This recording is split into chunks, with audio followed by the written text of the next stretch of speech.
Louis case, Louis case ain't never bad video, man. Louis so good, man. Such a pro.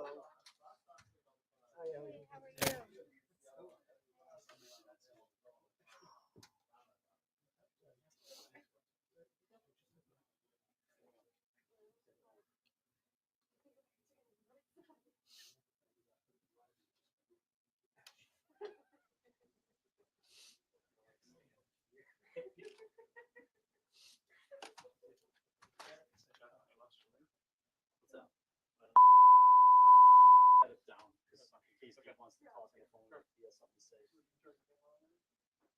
Leave it up though for a minute? Not yet. I can give you a little.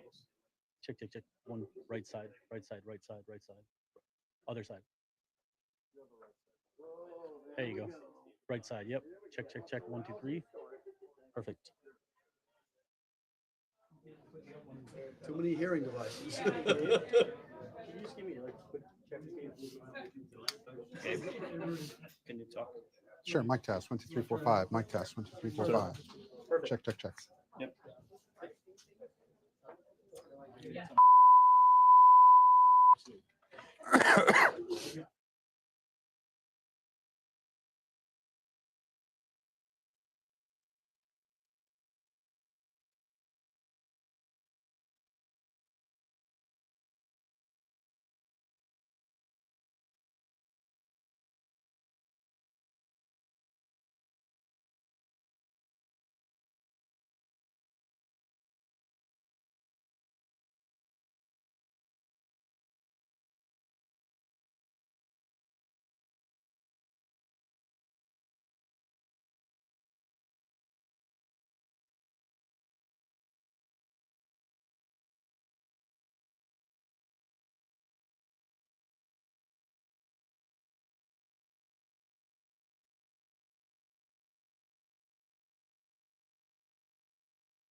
$275,000, and that number is now even larger than that, Frank. It's an unbelievable job.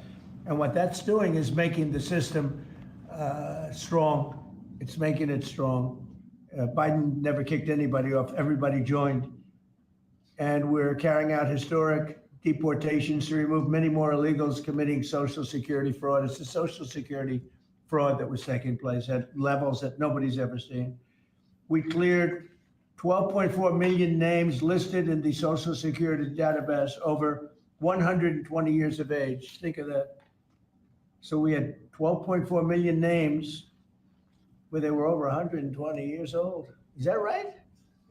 That's a hell of a statement. I have a feeling, Dan, that's not really really didn't happen, did it? So you have 12.4 million names listed in the Social Security database that were over 120 years of age, meaning you were breaking records, because I've never heard of anybody at 125. There were nearly 135,000 people listed who were over 160 years old, and in some cases getting payments. So somebody's getting those payments, and we're after that. We're also fighting the menace of inflation to make life more affordable for American seniors, and we've ended Biden's inflation nightmare. So we had the worst inflation in the history of our country, and now our inflation is down to a perfect number, a beautiful number, hardly any at all. And yet our country is taking in tens of billions of dollars and trillions of dollars, actually trillions of dollars in tariffs. You know all about it. It's been amazing. They say, why are we taking in so much money? Last week, they found $29 billion and they couldn't figure out where it came from. I said, check the tariff shelf. And they said, how did you know that's where it came from? We're taking in billions and even trillions of dollars in tariffs paid by other countries who, frankly, were taking advantage of us for many, many years. And they were doing that to us, but our people didn't know it. We didn't have smart business people.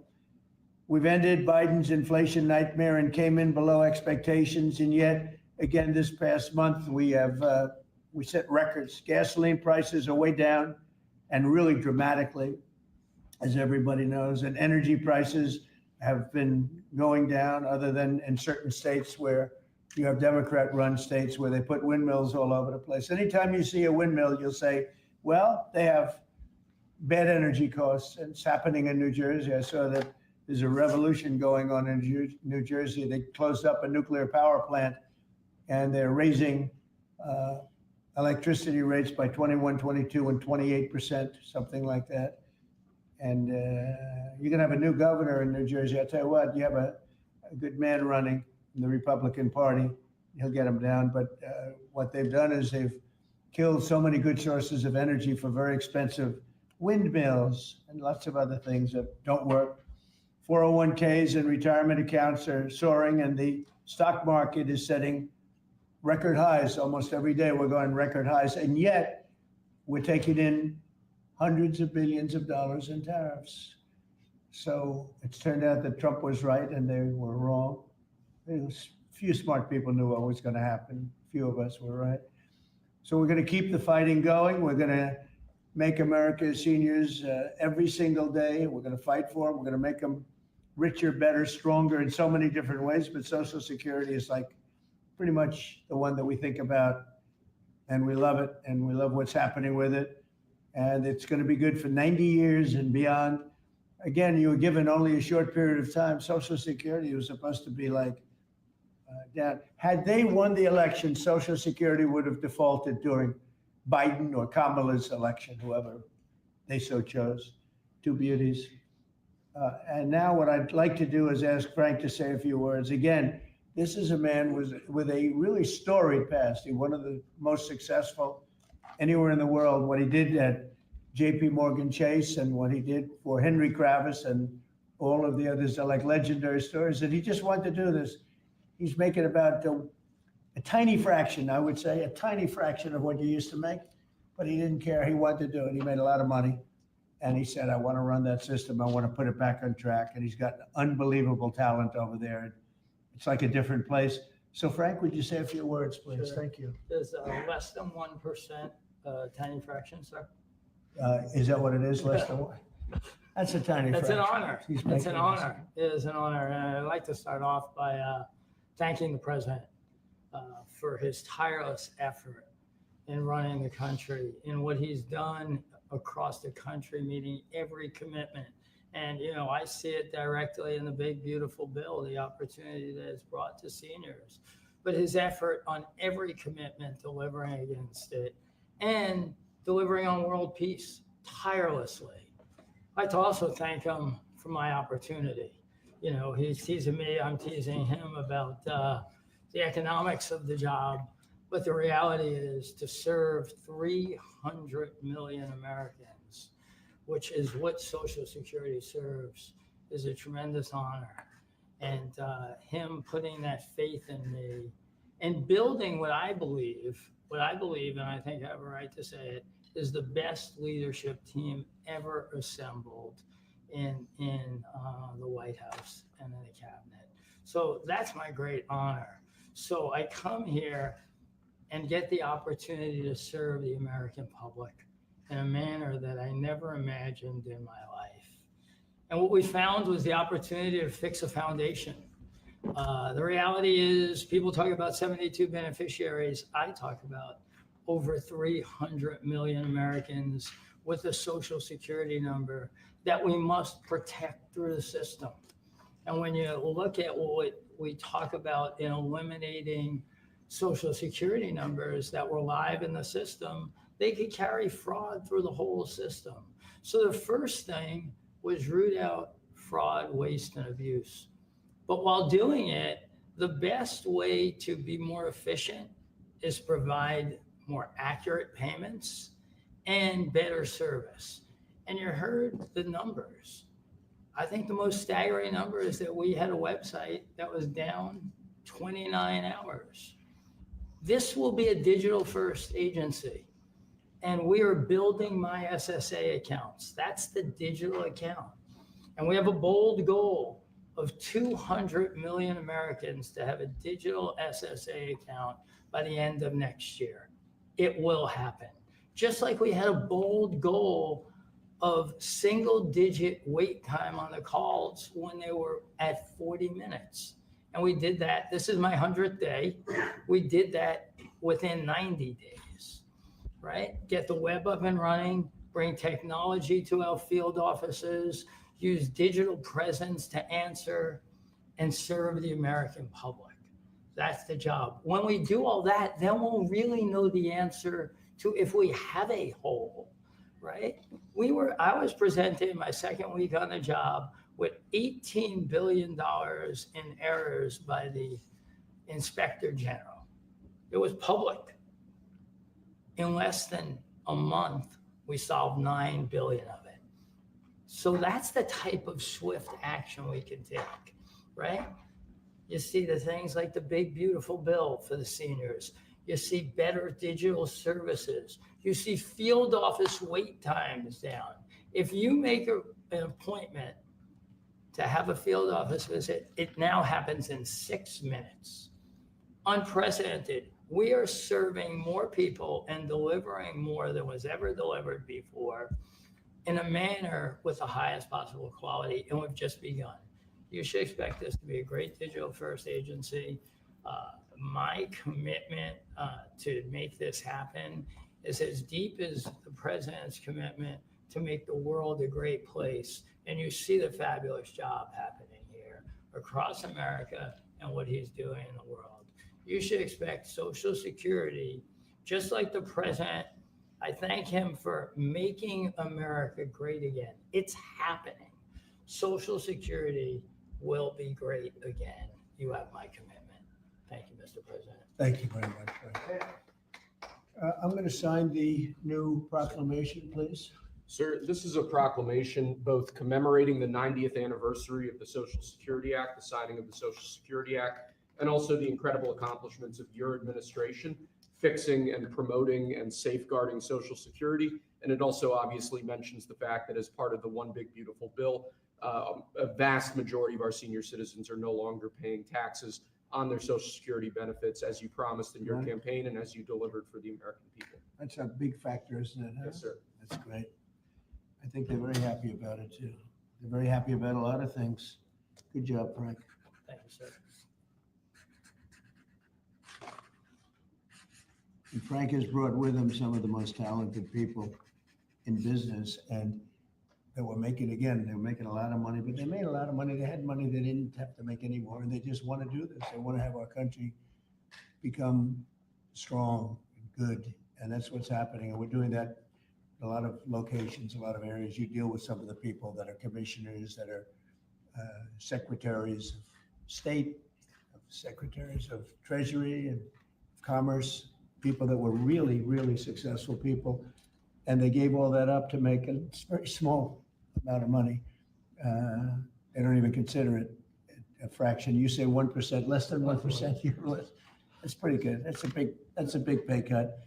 But Frank is one of the most outstanding of all. His career has been incredible. And you just have to look at what happened at JP Morgan Chase and look at what happened with First Data. First Data was the biggest company of its kind in the world, but it was not going to make it. He went in, and it became a tremendous success and merged into another company, and he became the head of that company.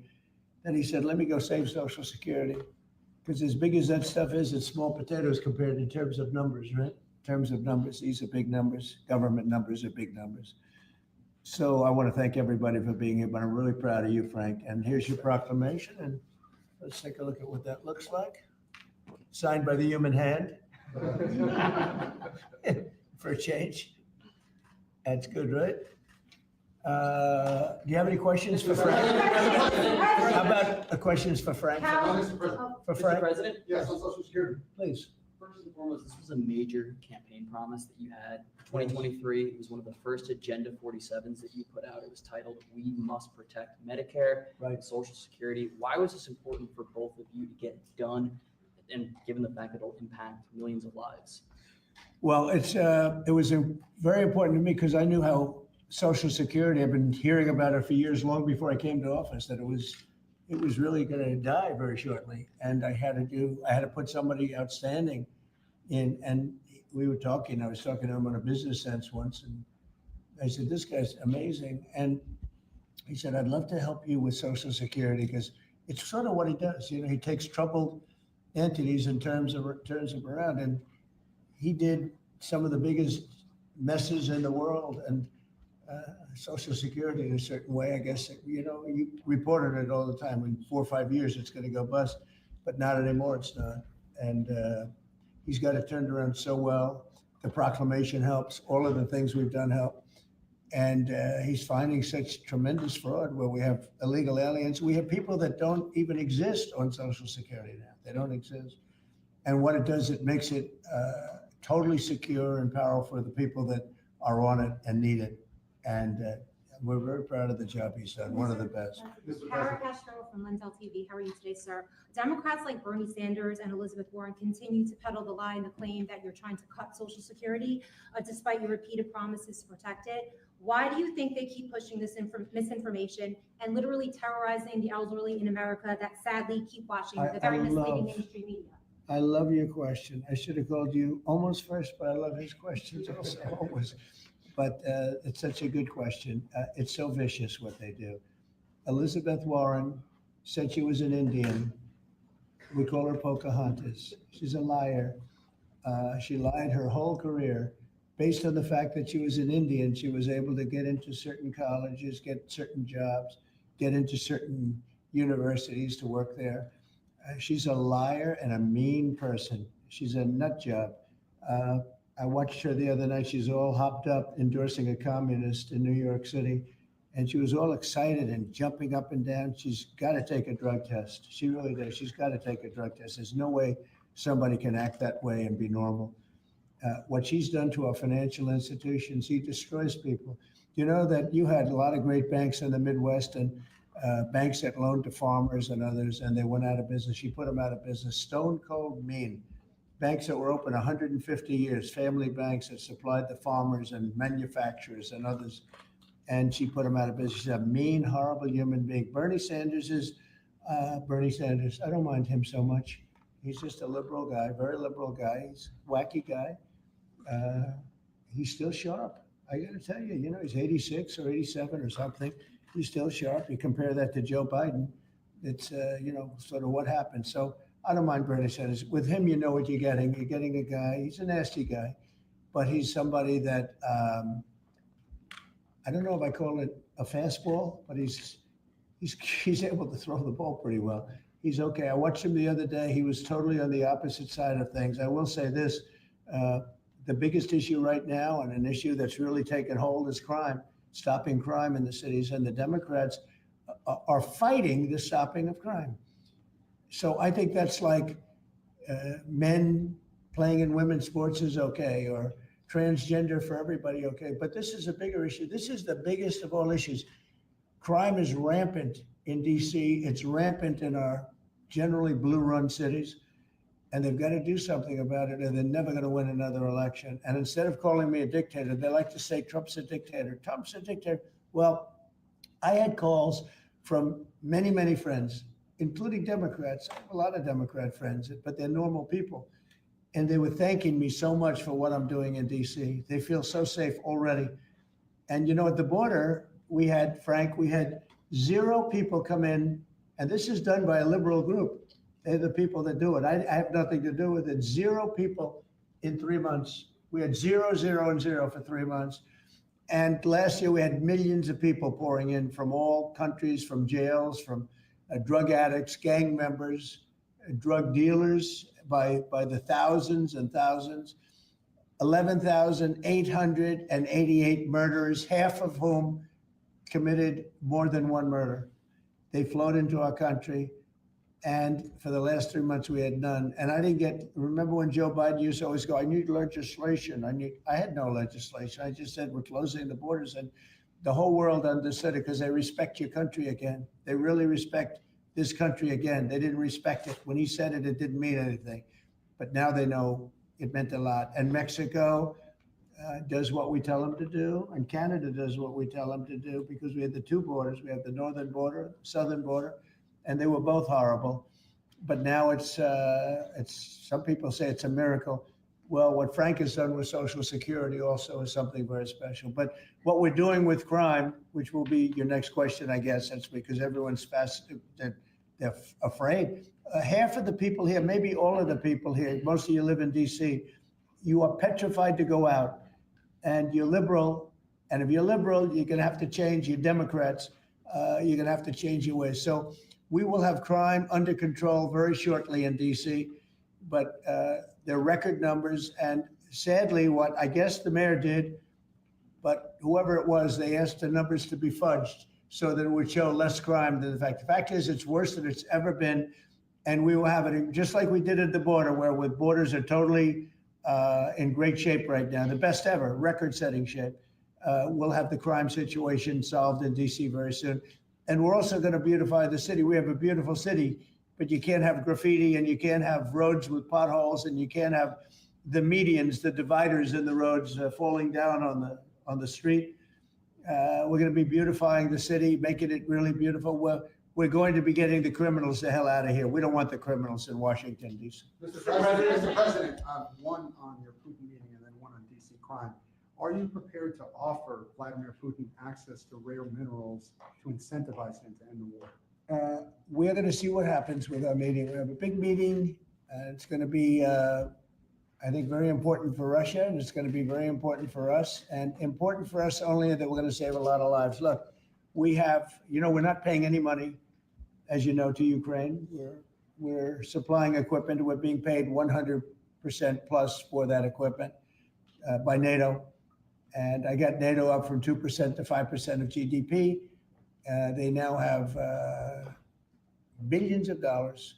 NATO is a very rich group of countries, and we make the best military equipment anywhere in the world by far. And they're buying our equipment, and they're paying 100% for the equipment, 100%. In fact, they owe us about $2 billion now. They're going to send a check. Another one was sent recently for $1 billion. So we're not spending any money anymore. Biden gave him $350 billion, got nothing for it. And if you look, and by the way, we also signed a rare earth deal where we get, years of rare earth to get our money back, the money we spent. But what I'm really doing this for is to save thousands of soldiers a week. You have Russian soldiers, you have Ukrainian soldiers, and then you'll have missiles dropped into various cities and towns in Ukraine. And they're losing last week they lost 7,251 people, mostly soldiers, Russian and Ukrainian soldiers. I'm doing it for that reason. We have a meeting with President Putin tomorrow. I think it's going to be a good meeting, but the more important meeting will be the second meeting that we're having. We're going to have a meeting with President Putin, President Zelensky, myself, and maybe we'll bring some of the European leaders along, maybe not. I don't know that it's going to be very important. We're going to see what happens. And I think President Putin will make peace. I think President Zelensky will make peace. We'll see if they can get along. And if they can, it'll be great. You know, I've solved 6 wars in the last 6 months, a little more than 6 months now. And I'm very proud of it. I thought the easiest one would be this one. It's actually the most difficult. We had one war raging, as you know, for 37 years. One in the Congo with Rwanda was raging for 31 years. We solved 6 of them, made peace, not just solved them, we made peace. If you look at Pakistan and India, planes were being knocked out of the air. 6 or 7 planes came down. They were ready to go, maybe nuclear, we solved that. I thought this would be maybe an easier one.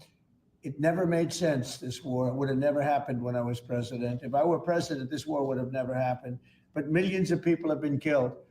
And I'm there for one reason, to see if I can solve. This was Biden's war. This isn't my war. I want to see if I can stop the killing. Yeah. Rare earths, do you plan to offer him access to that at all? We have great rare earth. We made that as payment for all of the money that we've spent so foolishly in Ukraine. We spent $350 billion. Now Europe spent $1 billion. That's a lot of money. They spent $100 billion. That's a lot of money, but we shouldn't be spending a lot more money than them, and they understand that. And I think that's maybe why we're not spending money anymore. We're not spending any money. They're paying us for everything. So people are shocked when they hear it. They don't even understand. They don't even write about it. But we're not spending money, but we are spending a lot of time trying to get the war solved. If we can get the war solved, we'll be very happy. As far as rare earth, that's very unimportant relative. I'm trying to save lives. And on DC crime, sir, on DC crime. Do you have a message for the Democrat lawmakers like Nancy Pelosi or media who are saying, after living here for many years, that there is no crime and you're trying to start a new news cycle? It's another reason why the Democrats lost the election in a landslide. They lie. It's just lie. Look, the crime is very bad. I think they'd be much better off saying, we want to help President Trump with the crime because it's an epidemic. It's a tragic situation. It's the worst it's ever been. And we want to help President Trump with the crime, as opposed to, he's a dictator. He's a dictator. People are so happy to see our military going into DC and getting these thugs out. As you know, we arrested a lot of people yesterday. We arrested a lot of people today. We're getting people that have arrest records that you wouldn't believe. 28 arrests, 15 arrests, brutal people. And we're going to have to do something about this cashless bail, because people shoot somebody, they kill somebody, and they're out on the street in less than an hour. Now, that's when it's all started in New York, in Chicago, Los Angeles. You take a look. If we didn't go to Los Angeles to help this incompetent governor and a mayor that doesn't know what the hell she's doing, if we didn't go to Los Angeles, you wouldn't have a big part of it burned down. The other part of it would have burned down too. You would have not had, I don't think you would have been able to have the Olympics. We have the Olympics. I have a lot at stake with that because I'm the one that got the Olympics. I got it in my first term, and I was saddened because I got it for what would be my third term, okay, which turned out to be second term. And the Olympics, it's a great honor, but I felt badly because I said, I won't be president when the Olympics came. Well, through circumstance, I am president. I want to make sure the Olympics is great, the World Cup is great, and the 250, maybe the most important of all, is the 250-year celebration is great. So what's happening is we will work very hard. You would not have had, I don't believe that if I didn't send in the troops, I don't think you would have had Los Angeles in condition to have the Olympics. I think you would have had to tell them, I'm sorry, you're going to have to go someplace else. And if you look at the police commissioner or the sheriff, he said, we really needed them. Thank God they were here. We really needed them. That was the first 2 or 3 days after we solved their problems. Then he said, well, I think we could have maybe done it. No, he was told what to say. He said, you go back to your files and see what he said. He said, thank goodness they came. If I didn't go and put our military there, or National Guard in that case, and we'll go military if we have to, but the National Guard went there. They were very effective. If we didn't do that, I don't think you would have had the Olympics in Los Angeles. The place would have been just like the 25,000 houses that burned down, where, by the way, the governor ought to focus on getting their permits. You know, the federal permits are given. Those are the hard ones, and they were given a long time ago. People can't rebuild the house because they can't get permits from the state and the city, and they ought to focus on that because it's very upsetting. I went there right after the fires.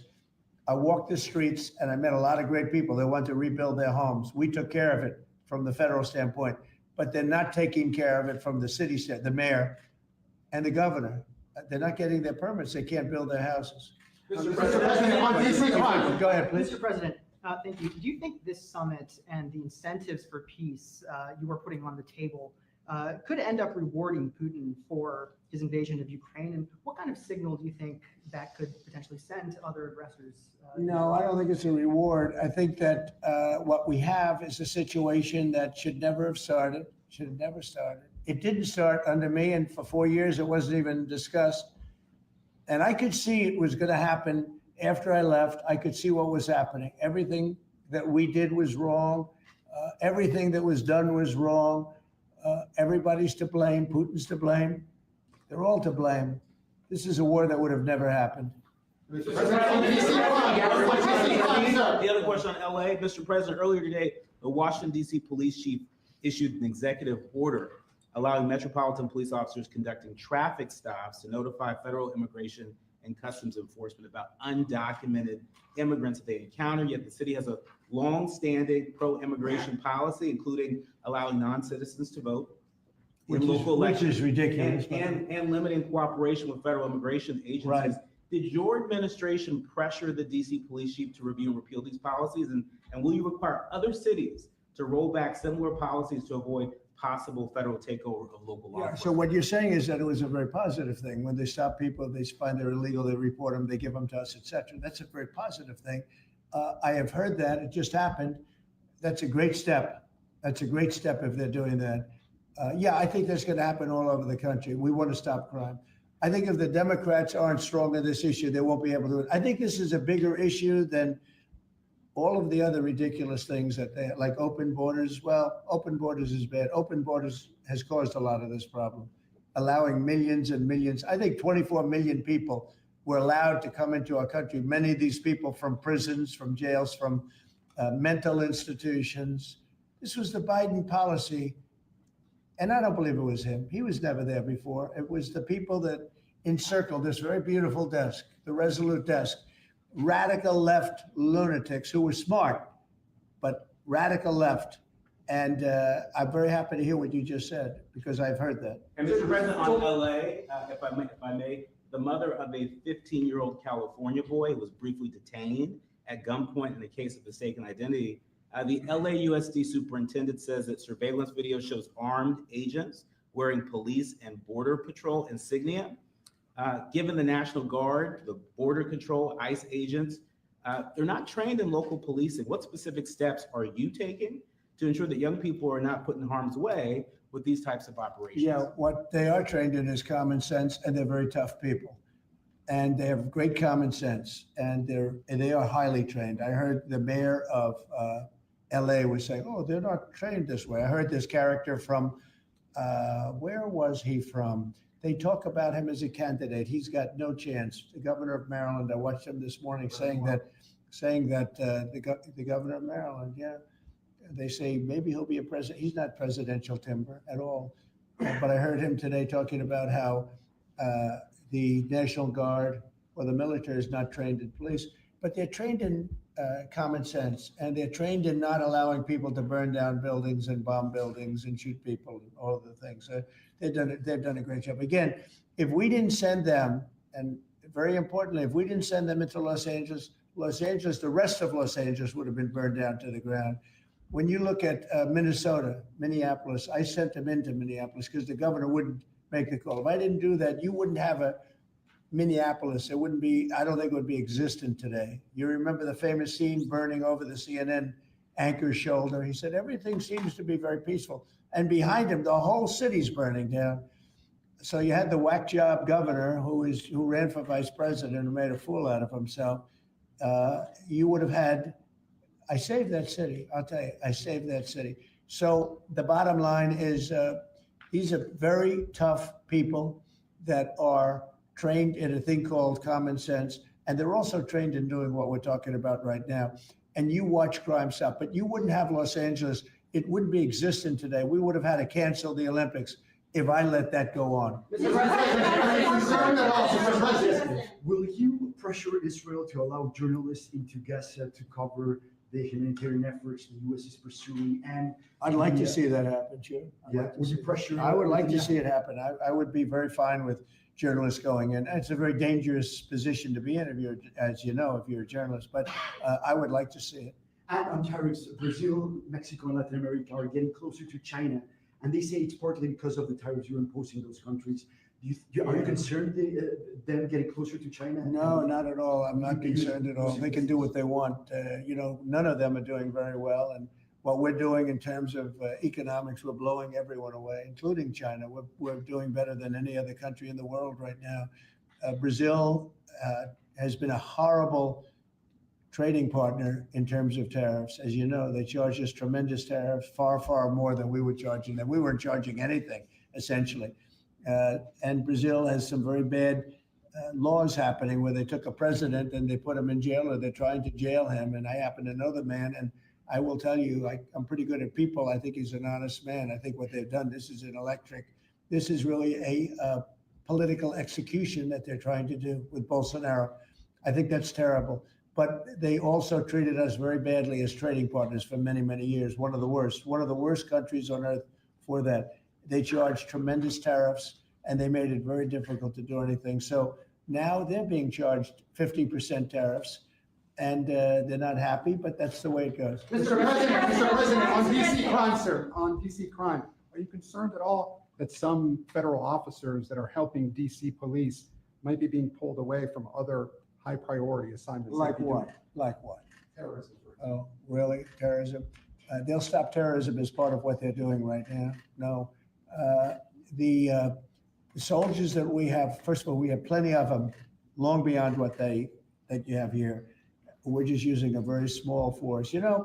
In Washington, D.C., they have thousands of police. They have a lot of police, but the police weren't allowed to do their job. We have a lot of great ones. And you have some that weren't so good, to be honest, but they weren't allowed to do their job. But now they are allowed to do their job. And essentially it's only 2 days, but you look at the numbers already, they're dropping. And no, they're not being pulled off for anything. Mr. Mr. President, President, as you know, there were some Gabbard, very concerning reports about crime statistics. Police are manipulating crime data to downplay crime in DC. Will the administration release its own crime statistics to counter their misinformation? And will those individuals who are intentionally misrepresenting crime data and fudging the books, like you said, be penalized for endangering the public? They are under investigation right now. They are giving us phony crime stats, just like they gave other stats in the financial world, but they're phony crime stats. And Washington, D.C. is at its worst point, and it will soon be at its best point. You're going to have a very safe, you're going to have a crime-free city. I mean, I say that, you're going to have virtually a crime-free city. And these are strong men, but the criminals are strong men and women, but they're strong men. And these are people that don't play games. We're not playing games. These are criminals we're dealing with. And they treated people. They took one of the people that worked for us the other day. You saw the beating, the pounding, 10 against 1. And they pounded the hell out of him. He's lucky to be alive. He's barely, almost killed. And we're not going to have that happening, please. Tulsi Gabbard declassified more documents last night related to the Russiagate hoax. She's doing a great job, by the way. That was another fake story. I'm very happy with the job she's doing. That's right. They declassified some terrible documents talking about Democrats and what they did. Radical left lunatics. It showed that then DNI James Clapper sent out emails to IC officials saying that it would be a team sport to push then the debunked 2017 ICA report, and that it might need them to compromise on their normal modalities. What's your reaction to the latest declassification? And in your view, sir, what does real accountability look like for the players? It's involved? incredible what we're finding, absolute proof of guilt.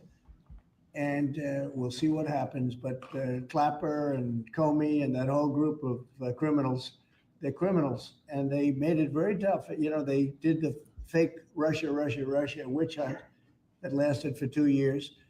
And I got totally exonerated. There was no doubt about it. They should have done it in 1 day, not 2 years. But it was a whole scheme to try and demean Trump so that I couldn't win an election. And that is a criminal group of people. They're sick people and they're criminals and they should be taken care of. Mr. President. Does Putin have a strong hand tomorrow? Well, he came to our country and I heard CNN fake news talking about that was a big win for him. Normally you would say the opposite, but they said, oh, it's a big win that he came here. Normally we would say the opposite, you know, he came here. I think that President Putin would like to see a deal. I think if I weren't president, he would take over all of Ukraine. It's a war that should have never happened. If I weren't president, in my opinion, he would much rather take over all of Ukraine. But I am president, and he's not going to mess around with me. Mr. President, on Russia, Mr. President, would you support or agree to reducing NATO troops in Europe in countries like Poland in order to get Russia to agree to a peace deal? That hasn't been put before me, and I'll think about that for later, but it has not been put before me. Go ahead. Is anything less than an unconditional and immediate ceasefire a victory for the U.S.? Tomorrow? Yes. Well, tomorrow we'll see. I say, you know, I don't know where that comes from. It's sort of not a good question. I would say that tomorrow, all I want to do is set the table for the next meeting, which should happen shortly. I'd like to see it happen very quickly, very shortly after this meeting. I'd like to see it actually happen maybe in Alaska where we just stay because it's so much easier. But I think that it's going to be very interesting. We're going to find out where everybody stands, and I'll know within the first 2 minutes, 3 minutes, 4 minutes, or 5 minutes, like we tend to find out whether or not we're going to have a good meeting or a bad meeting. And if it's a bad meeting, it'll end very quickly. And if it's a good meeting, we're going to end up getting peace in the pretty near future. Okay? How about one more? Thank you, Mr. President. On the Smithsonian, I know that your administration is seeking to weed out a lot of this left-wing spin that's in the museums, but we're seeing from people like Brian Stelter or other commentators that they're insinuating that you are trying to change history according to your narrative. What's your response to that? And is there anything you particularly like to Well, do we with want that? the museums to treat our country fairly. We want the museums to talk about the history of our country in a fair manner, not in a woke manner or in a racist manner, which is what many of them, not all of them, but many of them are doing. Our museums have an obligation to represent what happened in our country over the years, good and bad, but what happened over the years in an accurate way. Thank you very much, everybody. Thank you, press. Thank you, press. Thank you. Thanks, guys. Cut it out right here. Thank you, press. Thanks, guys. Cut out right this way. Right this way. Thanks, guys. Keep coming. You see the video Let's of go, the guys. sandwich thrown at the Thanks, officer? guys. Thanks, guys. What'd you think Thank of you, that? press. Thank you very much. Thanks, guys. Thank you, press. Go, go. Thank you. Thank you. Keep coming. Here, I'll let you go right here. Okay. Thank you. Thank you, fellas. Hope you made it look good today, fellas. Sir, can I have you look right over here? Yeah. Thanks, guys. Keep going. Keep going. Thank you. Thank you.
Ladies and gentlemen, we are very close, so let's get that energy up.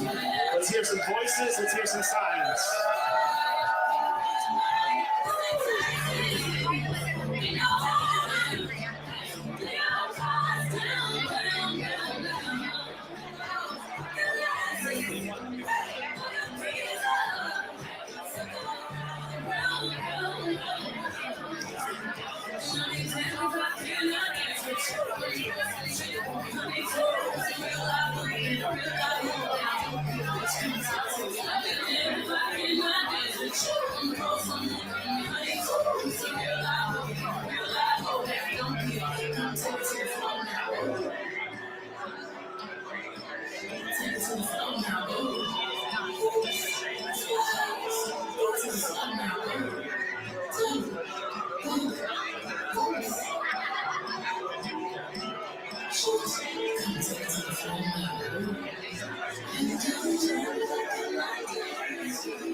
Governor Newsom, honored guests, I'm Ann Burrows. I'm the CEO of the Japanese American National Museum.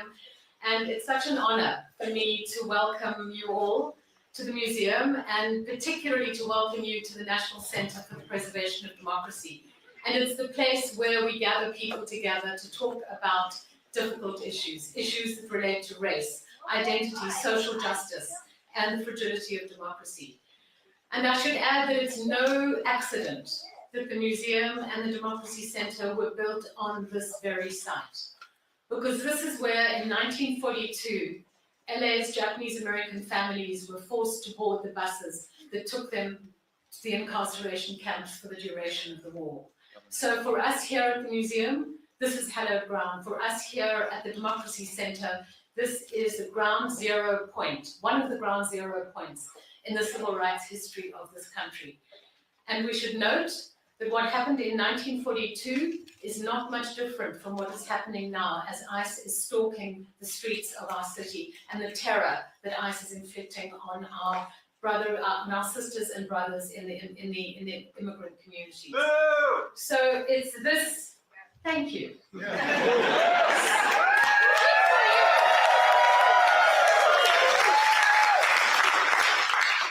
So it's the power of this place that drives our mission here at the Democracy Center, which is to ensure that the injustices of the past are never repeated, to stand up against authoritarianism, and to defend the principles that define a free and just society. The center, this Democracy Center, for us is a beacon for democracy, for civil rights, and for memory, because it's our living commitment to ensure that we will not reverse course on our nation's journey towards a more just and equitable future. Thank you.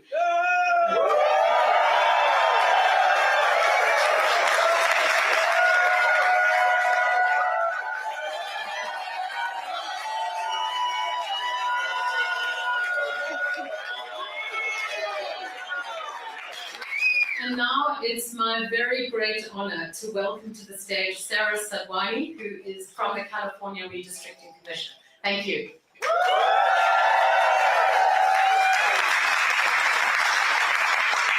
Thank you, Anne, and thank you for hosting us here today in this most historic site. My name is Sarah Sadwani. I'm a political science professor, and I served as a commissioner on the California Citizens Redistricting Commission. In 2020, I had the distinct honor of being selected through a lottery draw. I'm not an elected official. I believe in good governance. And to serve on the California Citizens Redistricting Commission was one of the proudest moments of my life. I had the opportunity to serve with some of the finest Californians. No disrespect to those. Democrats, Republicans, Independents, we came together and we did what we don't find very often in American politics today. We passed our maps unanimously. We worked collaboratively across the aisle to move forward something that could be fair and just for Californians. And I couldn't be more proud of the districts and the maps that we have today. They're competitive, some of the most competitive seats in the nation. Probably some of you here don't love that, but on balance, for democracy, that's a good thing. It's the kind of thing we should have in all 50 states across this country. We used a community-driven approach. We received almost 40,000 pieces of community testimony from Californians far and wide, and we expanded opportunities for communities of color, communities that have long been historically excluded at the ballot box, for Latinos, for Asian Americans, and for Black Americans to elect the candidates of their choice.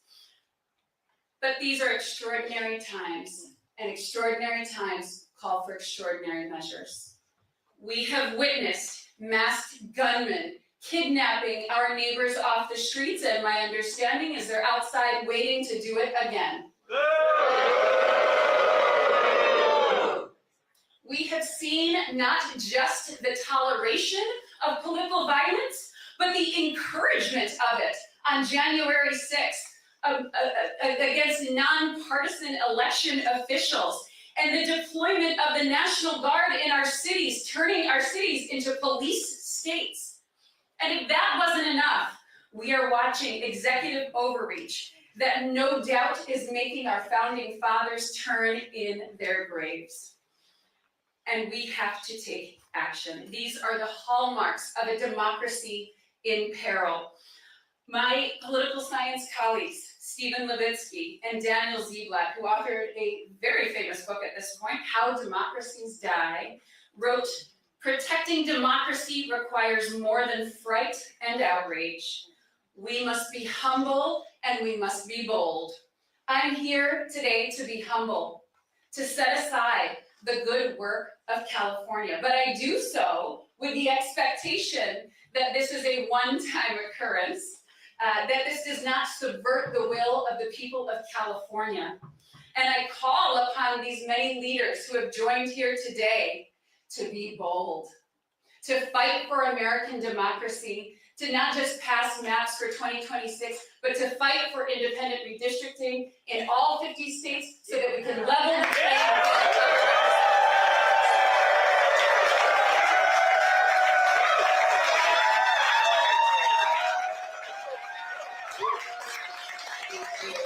And now we'll hear from Jody Hicks.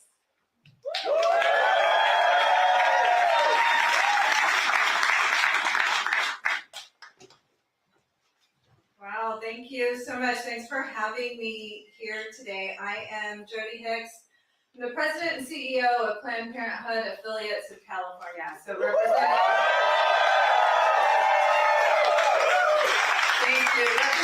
7 affiliates, over 100 health centers throughout California, and standing here in the strongest of support of California's response to Texas, to any other state's attempt to rig this next election to hold on to power.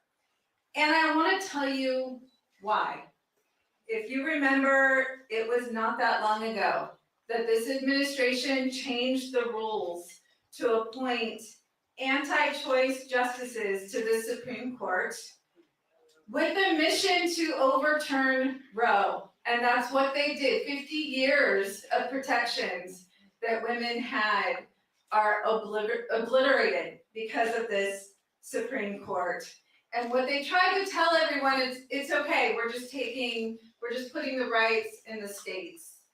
So California responded. This governor, these policymakers behind me, we responded. We doubled down on our values here in California, our commitment to reproductive freedom. Voters responded. Voters responded with a constitutional amendment here in California to protect reproductive freedom.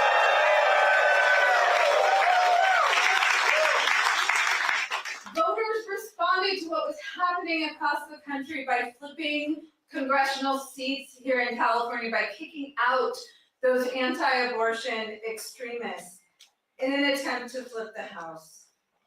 And despite that, despite the voices of the voters here in California, just 3 weeks ago, Congress, all 9 Republican Congress members here in California, voted to defund Planned Parenthood. They knew it would disproportionately target California because we have invested in improving access to reproductive health care, because those are our values here in California. Our health centers, there's over 100 of them, over 80% of them are Medicaid patients, our most vulnerable communities. And they didn't have the votes to do a outright ban, so they did a backdoor ban, which is essentially putting economic sanctions on Planned Parenthood health centers for providing abortion. So what does that mean? No federal funds go to abortion services, so we're not talking about attacking the service. They described a Planned Parenthood health center, and they will no longer pay for all of the services that we provide. So we are talking about STI and cancer screenings. We are talking about birth control. We're talking about sometimes prenatal care. that they are taking away access, taking away the choice for those Medicaid patients to come to their most trusted place, which is Planned Parenthood. So what do they think the voters' response will be to that? I'll tell you what it'll be. It'll be, you take away our freedoms, we'll take away your seats.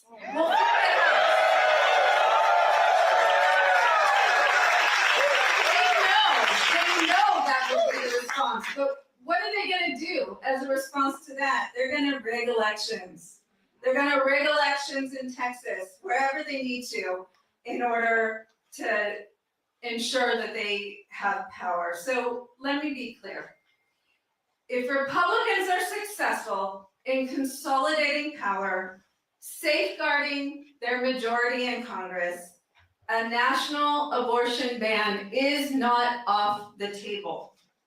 And while California voters re-enshrine the right to abortion in our California Constitution, but a federal ban would override our state's protections.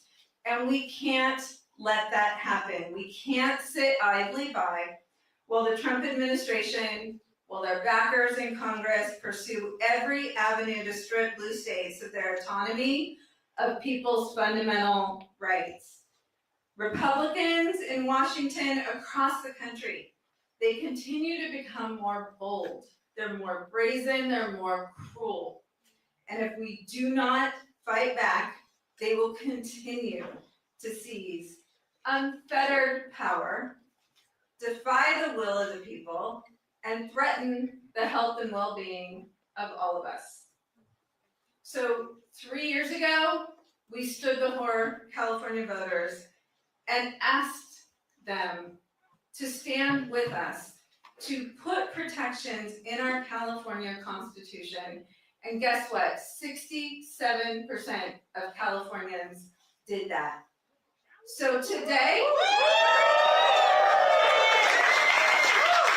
I'm standing before you again, asking those same Californians to once again protect reproductive freedom, protect the values of California, and stop Donald Trump.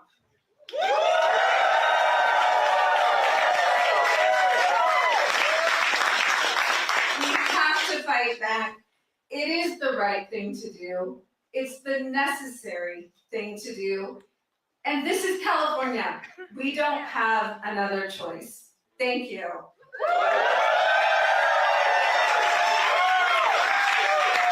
with that, it is my pleasure to introduce Erica Jones with the California Teachers Association.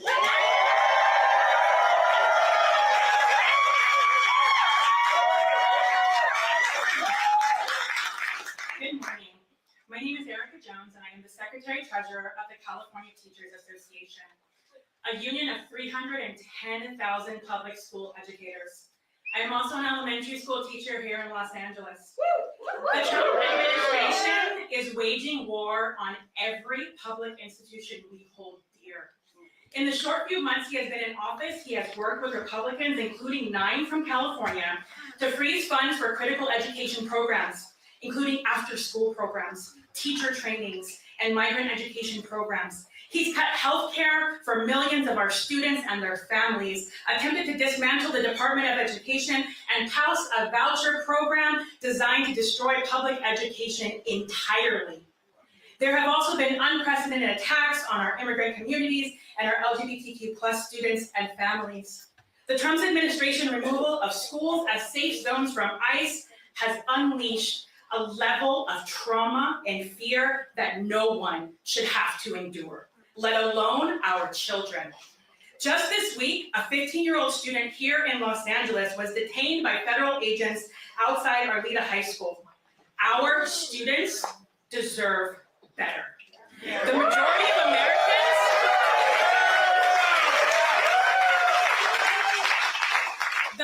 of Americans are not with him on these vicious attacks. So what does Trump want to do? Rig the next election and steal our right to fair representation? He wants to stack the deck to keep slashing public services to pad the pockets of his billionaire donors? I taught my kindergartners to be kind and to help each other, not to cheat and be a bully. Y'all 5-year-olds get it. Why can't he? I'm here today because educators across California, from Calexico to Crescent City, are ready to fight back. We spent months reaching out to the 9 Republican representatives in California. Several refused to even meet with their local teachers in their offices. Some lied directly to our faces and promised they wouldn't vote for draconian cuts to our schools and our healthcare, only then to go back to DC and side with Trump and vote to harm our kids and our families here in California. Given these extreme threats and these corrupt politicians who will throw their own communities under the bus, our union stands in full support of this ballot initiative. We are ready to do whatever it takes to stop this power grab and fight back against any and all attacks on our democracy, on our students, and on public education.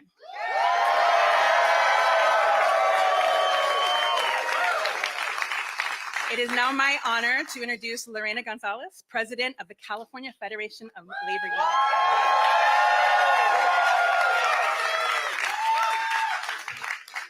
So, good morning. My name is Lorena Gonzalez. I am the President of the California Federation of Labor Unions, AFL-CIO, representing 2.3 million workers throughout the state, over 1,300 different local unions from every sector you can imagine. And we stand with our colleagues today in calling for a response. And I'm going to say that very clearly. This is not something we take lightly. We voted on this and it was unanimous among our unions for one reason. We're not a partisan organization. A lot of people forget that. We have Democrats and Republicans. And we understand that some of our members even voted for Donald Trump. We understand that. They were told by him that he wanted to make us more safe, that he wanted to deport criminals. And instead, he's been deporting and targeting workers and grandmothers and children and dreamers. They were told, even our Republican members, that he was for working people, that somehow he cared about bringing manufacturing and jobs back to America and to make sure that working people were taken care of. And what has he done? He has systematically destroyed our federal government unions by abolishing basically collective bargaining agreements that were decades in the making. He has taken away the right to collectively bargain of every employee he possibly can, and that is not pro-worker. So we tell our members who believed him, it's okay. He fucking lied.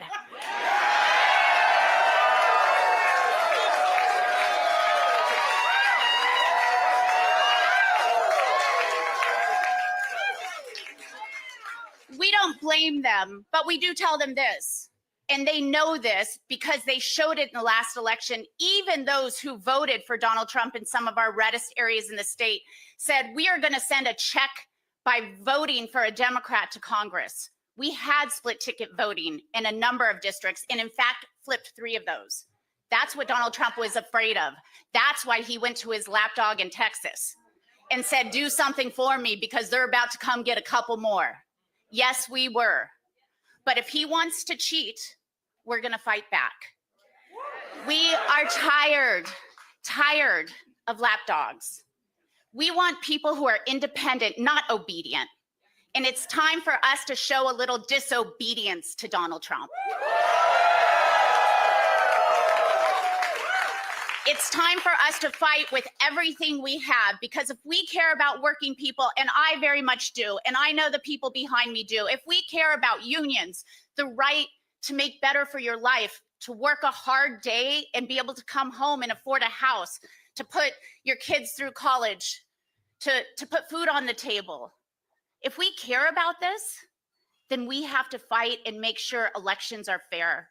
We have to make sure that there is a check in Congress, and California can unilaterally do that. And we are proud to stand with our governor, Gavin Newsom, who is ready and asking us to fight back. We will fight back every single day, and we will go to every one of our members and every member of the public to remind them that if you care about your future, if you care about your kids' future, you have to recognize this. I don't care what your job is. I don't care what part of the state you live in. I don't care where you came from, you have more in common with an undocumented farm worker than you did with the fucking billionaires who are causing this problem in the first place.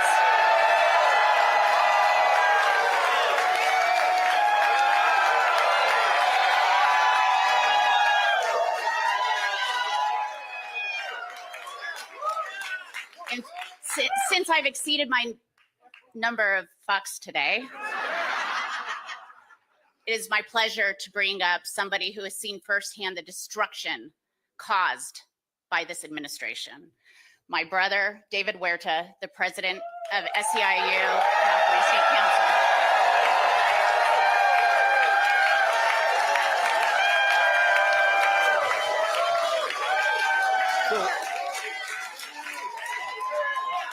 So I see a lot of union members now.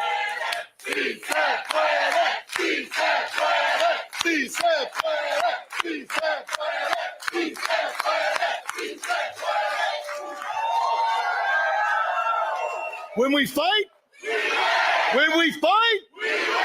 and fight we will. Take a deep breath here. My name is David Huerta. I'm president of SEIU USWW and president of SEIU California. And I stand here today on behalf of over 750,000 workers represented by SEIU in California, healthcare professionals, janitors, airport workers, security officers, caregivers, educational workers in every corner of our state. And SEIU members are ready to fight. SEIU members across the board, Black, brown, Asian, white, we are worried about our democracy and we are choosing to act. We've been protesting on the streets, and now we're gearing up to the fight at the ballot box. Workers, and in particular workers of color, are rising up to defend our democracy. And SEIU members are no strangers to fighting for democracy. Our members know what's at stake, and they know that we're in for a fight. But when we are in a fight, we're all in that fight. And we're ready now because democracy is at stake. Republicans in Texas, Washington, D.C., and other states are colluding with Trump to consolidate one-party authoritarian power in Washington. The same Republicans that changed the rules to pass their atrocious big pile of garbage. I'd say shit. Well, actually, I'm going to say big pile of shit because it is a big pile of shit, are now trying to change the rules to stay in power. Working people will not stand back and let it happen.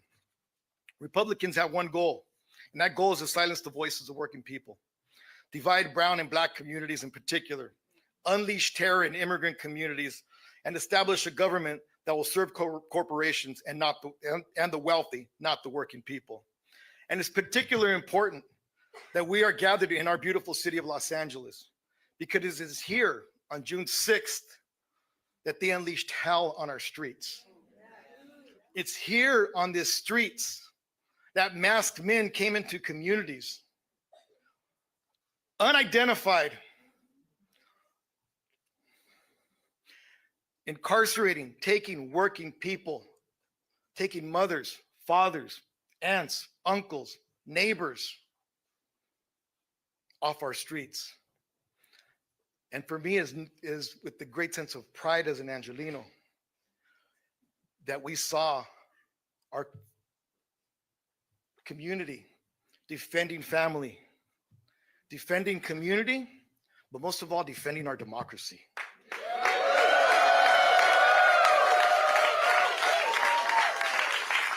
And we will continue to defend our city. We will continue to defend our state. We will continue to defend our families, and we continue to defend this democracy with all the power of nonviolent action and with the power of our vote. We have no intention to let up at all in this effort. We must have a response to those who choose to do this, and we cannot allow the voters in this country to be disenfranchised, perhaps permanently, by the actions of an authoritarian. SEIU members care too much about fairness, about our right to vote and our democracy to let that happen. And we do not back down from a fight. We support Governor Newsom and the legislative leaders who are committed to taking bold action to protect our democracy. California voters must be given the chance to save our democracy. And I trust California voters will save our democracy. We will not sit silently while extremists manipulate elections, disenfranchise the majority of voters, and take away our rights. We know the rest of the country is waiting to see what happens because California, once again, is at the very front line of our fight against authoritarianism. It is our time to rise up for working people to lead the fight to save our democracy. Our democracy is at stake, and SEIU members stand ready to defend it. We are more committed now than ever before. As I travel around the country, people ask me, how is California doing? I tell them, we are ready to fight. And that's why we're here today. And if you allow me, I'd like to say in Spanish a few words. Primeramente, es un orgullo estar aquí hoy día. Mi nombre es David Huerta, presidente de SEIU USWW y presidente de SEIU California. Representamos más de 750,000 trabajadores en todo California. Y estamos aquí hoy día porque ahorita nosotros tenemos que tomar una decisión como votantes en este país, en este estado, este gran estado, right? Nosotros tenemos que tomar una decisión a defender nuestra democracia. Sabemos las consecuencias del resultado de las elecciones de noviembre y lo estamos viviendo en este momento, en este tiempo. Y ahora tenemos que tomar una decisión, a corregir los errores de noviembre y tomar un voto en este noviembre para defender la democracia de este país. Vinimos aquí a este país para una mejor vida. Vinimos aquí a sacrificar para nuestros hijos, a trabajar, a construir. Y nuestra contribución es algo que se debe respetar. En mano de obra se respete. En mano de obra es digno. Y el mano de obra lo vamos a mostrar en noviembre. Porque jamás vamos a tomar decisiones decidiendo nuestro voto por el costo de un huevo en vez del bienestar de nuestras familias. Y hoy día empieza esa lucha a corregir el error que hubo y a defender nuestra democracia, nuestra casa, nuestro hogar. Y vamos a seguir defendiendo este hogar que es de este país y vamos a hacerlo en noviembre. ¿Se puede? ¡Sí! ¿Se puede? ¡Sí se puede! So, ¿se puede? ¡Sí se puede! ¡Sí se puede! ¡Sí se puede! ¡Sí se puede! So, it's now my honor and privilege to introduce a friend and a leader on behalf of my family, on behalf of all of us in California, with great gratitude, Assembly Member Isaac Bryan. Sorry.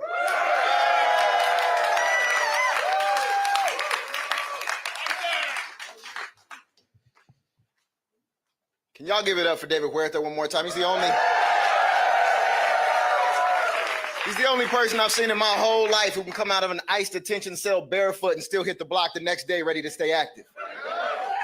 That's the kind of energy that channels the best of what America is, what California is. That's what we're doing in this moment. We're getting active. For me, this feels a little bit personal. Many folks know this. It's in the bio. I was born in Texas, Dallas, Texas. Lived there till I was 7 or 8 years old. California raised me. My little brother, Bobby, who didn't grow up with me, lived in Texas his entire life.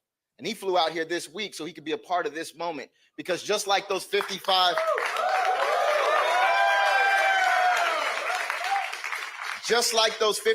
Democratic legislators in Texas who left courageously, patriotically to break quorum so that their state couldn't lie, cheat, and steal national elections from the American people, that's what my little brother did, and coming and letting his voice be heard. This isn't about redistricting. Don't let anybody tell you it's about redistricting. I've seen a few different polls. Do Californians hate gerrymandering? Yes, we do.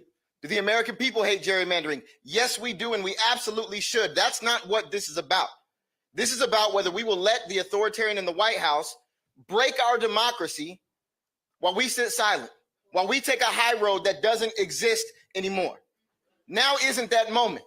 Now is the time to square up and defend all that we deserve, all that we've built, all that makes this country truly great. And it's really special to start this off here in Los Angeles. Goodness gracious, LA. We had the biggest fires we've ever had in our city's history. And what happened when they denied us federal aid? We rallied together. We created mutual aid. We stepped up for one another like we should. And then they came with ICE and they ran through our streets looking for families to separate. And what did we do? We took hundreds of thousands to the streets to stand up and defend folks who were struggling. And then they sent in the military. And then the governor sent them packing. And now... And now, as they're coming for our democracy in its entirety, we are not going to stand down, sit by, turn the other cheek. We are ready to squabble up. We're ready to put this on the ballot. We're ready to organize. And that's exactly what we came to do.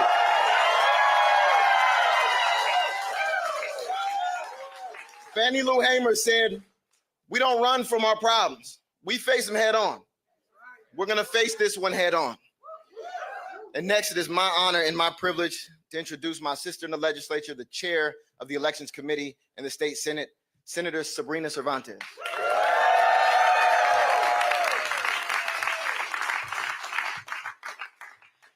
Today, we are at a flashpoint, a crisis set in motion by Donald Trump and Texas Republicans who see the writing on the wall. In Texas, politicians are redrawing the congressional maps so that they can choose their voters instead of letting voters choose them. They are silencing working families, Latino voters, Black voters, and propping up an authoritarian presidency.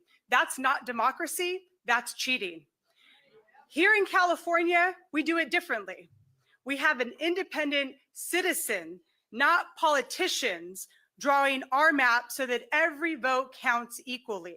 In California, we believe voters should have the final say at the ballot box on any changes.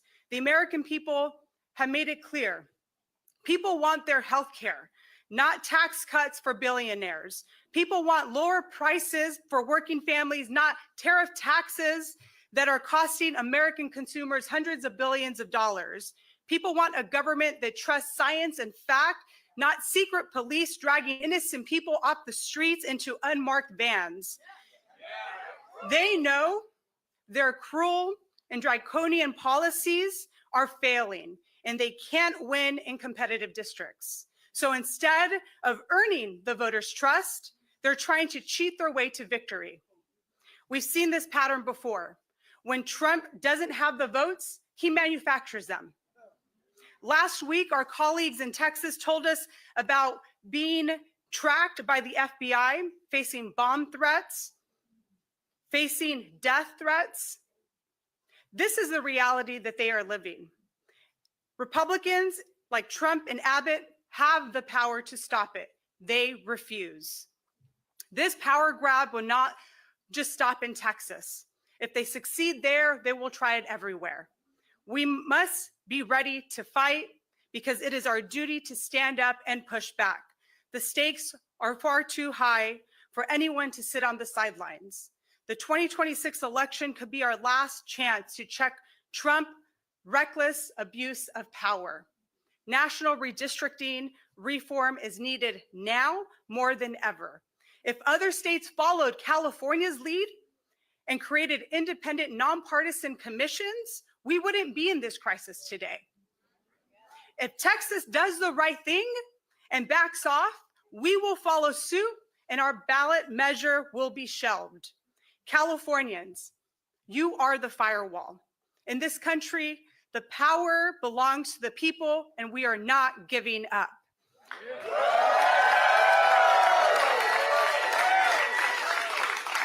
It is now my distinct honor to introduce the House Democratic Caucus Chair, Representative Pete Aguilar.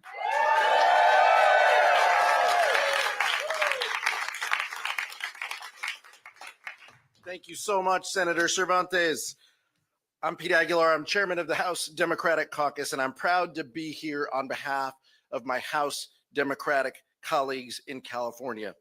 We're here today because the Republican-controlled Texas state legislature wants to rig their congressional map at the request of Donald Trump to make it harder for Democrats to flip the U.S. House and to hold Donald Trump accountable. And Texas isn't alone. Other Republican-led states are making deals with the president to try to do the same thing. Donald Trump knows that without a Republican Congress to give him a free pass, his deeply unpopular policies will face real oversight and accountability. Accountability for cutting health care for millions of Californians. Accountability for disappearing people off the streets. Let me be clear. Californians believe in fair maps. Maps drawn by our independent, citizen-led commission that respects the voice of every voter. But if Texas and other red states want to move forward with their partisan power grab to rig the elections, we cannot sit on the sidelines. The 2022 elections gave us a clear warning. When North Carolina Republicans in the state legislature pushed through their partisan redistricting plan, they gained 3 seats in the House of Representatives. That was the exact same margin that they control the majority with today. Under current maps, we need to net just 3 seats for a chance to hold Donald Trump accountable. California has the largest congressional delegation in the country. And with that comes the responsibility to lead the fight against attempts to steal power from the American people. We have to fight to protect our democracy, because if we don't, the harm of this Trump administration inflicting on our country is guaranteed to go unchecked as long as he is in office. Unlike Texas, where they are blatantly disregarding the Voting Rights Act in an attempt to disenfranchise voters, California will hold firm to our values. We will honor the Voting Rights Act and respect the civil rights of our voters. The California Democratic Congressional Delegation and the House Democratic Caucus stand united with Governor Newsom and thank him for his leadership to lead our state legislature at a time to defend the voices of the American people and to stop this Trump-led power grab. We will take this fight to the ballot and we will let the voters decide, because I know California is ready to lead this fight and we will not back down.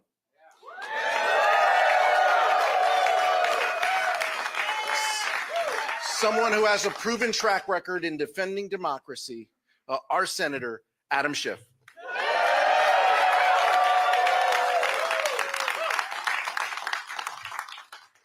Thank you, Pete, and thank you for the amazing job that you do.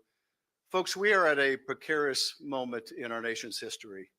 All of us in this room who have lived in the generation post-World War II, we're used to growing up in a world of ever-increasing freedoms. We saw new democracies being born. We saw walls coming down.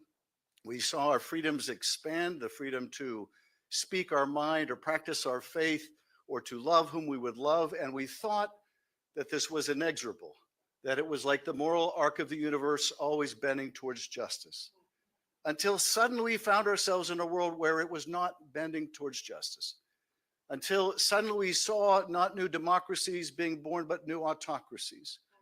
Instead of seeing our own rights here at home expand, we saw them start to contract. And we have come to learn, much to our shock and astonishment, that this thing we call democracy is fragile.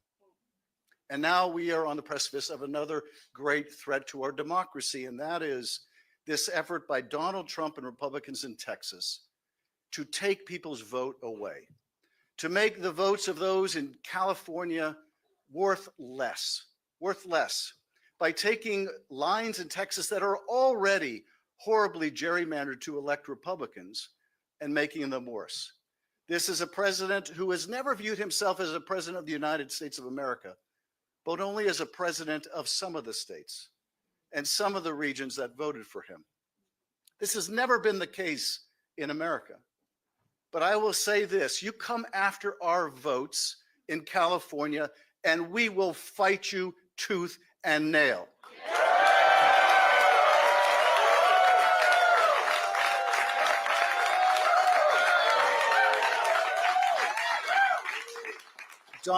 Donald Trump, you do not poke the bear, not while we're around. And people need to understand why he's doing this. They just passed in Congress the most reprehensible bill, their big ugly bill, that is raising healthcare costs for millions of people. It's going to cost millions of people their healthcare. As we stand here today, notices are already beginning to go out to tell people their health insurance costs are going up by 50% or 70%. People now, parents that are off buying back to school things for their kids, are seeing backpacks up 30% because of his stupid tariff wars, and pens and pencils costing even more. They're having to tell their kids they can't engage in certain extracurricular activities because they just don't have the money. People losing their health care, their costs are going up. This guy ran on a platform of bringing down the cost of the American people, and he's a failure. He's a failure. Costs continue to rise, but take solace in this. As you, the American people, are paying more and more for your everyday lives, Donald Trump's economy is going great. His personal economy is great. He's building a $200 million ballroom for himself. He just got his 3rd Air Force One. He's making more money for himself and his family than he ever has in his whole life put together. He doesn't give a rat's ass about you. Not in California, not in Texas. He only cares about himself. It is his underlying corruption that is responsible for the reason why you are struggling hard to make a living. And we are going to fight back. We're going to make sure that here in California, your vote matters. If they're going to play with fire, we're going to fight fire with fire. And let me just say this to quote our wonderful governor, Donald Trump, thank you for your attention to this matter.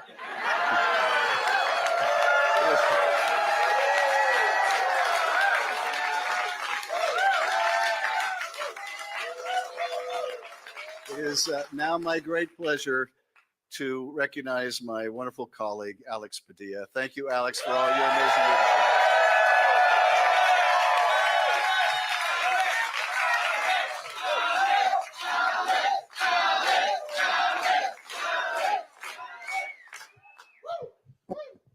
I'm Senator Alex Padilla.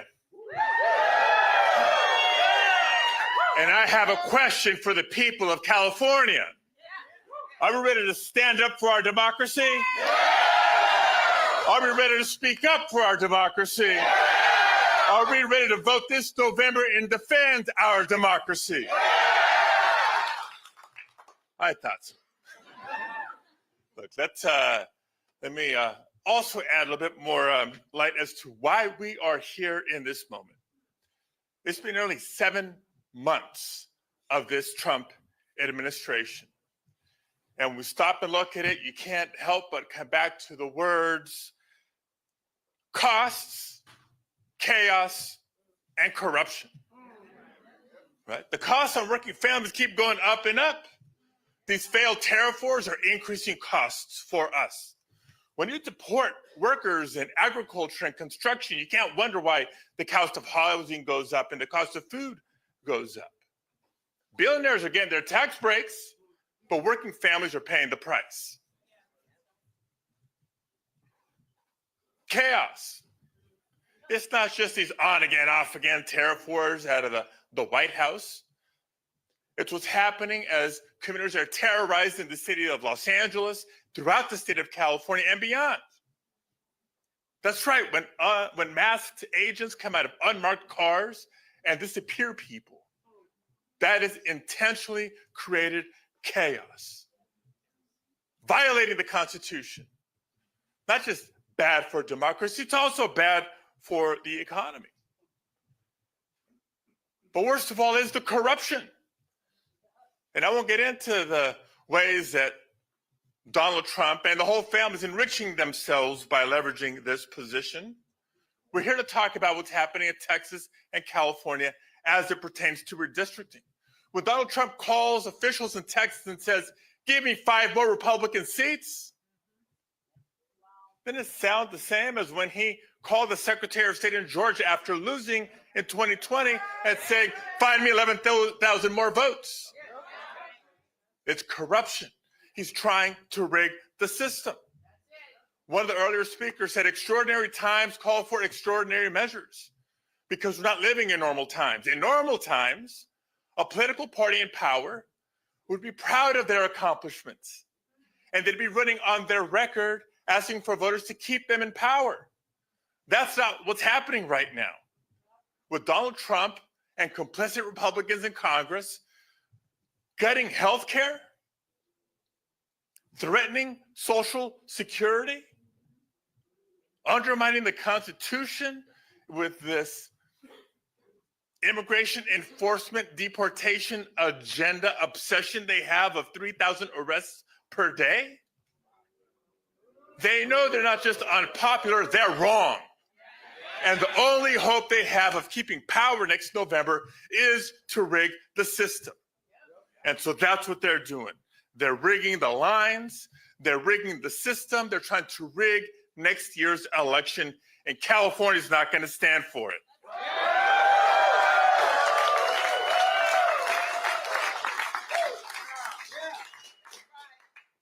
Como mi hermano David Huerta, unas palabras en español. Claro que se puede porque juntos podemos. Estamos aquí anunciando el esfuerzo que los líderes de California están listos de tomar para defender nuestra democracia nacional. Todo hay tiempo para los líderes de Texas que decidan hacer lo correcto y no entregarle a Donald Trump lo que él está exigiendo. Cuando él llama al gobernador y los legisladores de Texas diciendo, deme 5 más distritos republicanos, es como cuando llamó al secretario de Estado de Georgia después de haber perdido la elección el 2020, cuando les pidió, encuéntrenme 11,000 más votos. Estos no son tiempos normales. Tiempos normales en nuestro gobierno, nuestra política, es un partido en poder, orgullosos de sus logros, defendiendo su récord ante los votantes, pidiendo apoyo para seguir en la mayoría, seguir en el poder. Pero vean lo que ha ocurrido los últimos 7 meses. Recortes a programas de salud. Costos aumentando para familias trabajadoras cada día más, poniendo en riesgo el seguro social. Bien saben que no es una agenda popular y bien saben que es una agenda dañosa a nuestro país. En vez de defender su récord, en vez de hablar de sus logros, quieren cambiar las reglas de nuestra democracia y quieren asegurar que los líderes en poder en Texas decidan las elecciones, no los votantes. Es un ataque a la democracia de Texas y de California y la democracia nacional. Pero en California nos vamos a parar, nos vamos a poner a trabajar y vamos a defender a nuestra democracia.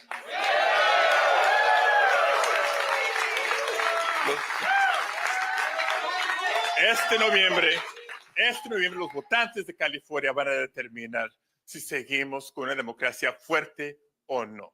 Es la cuestión, la pregunta de hoy.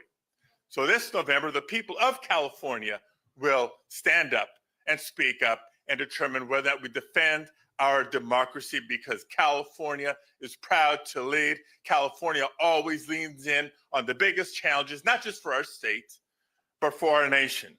And we're going to do it together, because a wise governor that I know is fond of saying, if you want to go far, go alone. Excuse me, if you want to go fast, go alone. If you want to go fast, go alone. But if you want to go far, go together. And the person who has brought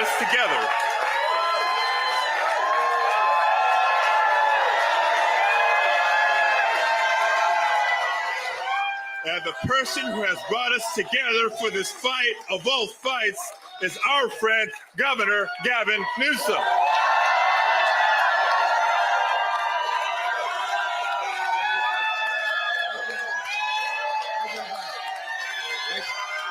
Thank you, everybody. Thank you guys for being here.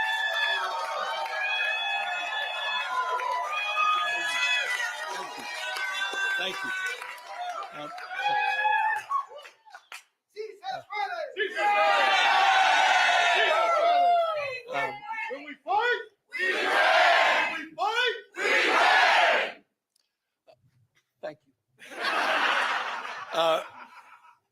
thank all of you in the spirit of that African proverb that Senator Padilla was referencing. You want to go fast, go alone. You want to go far, go together.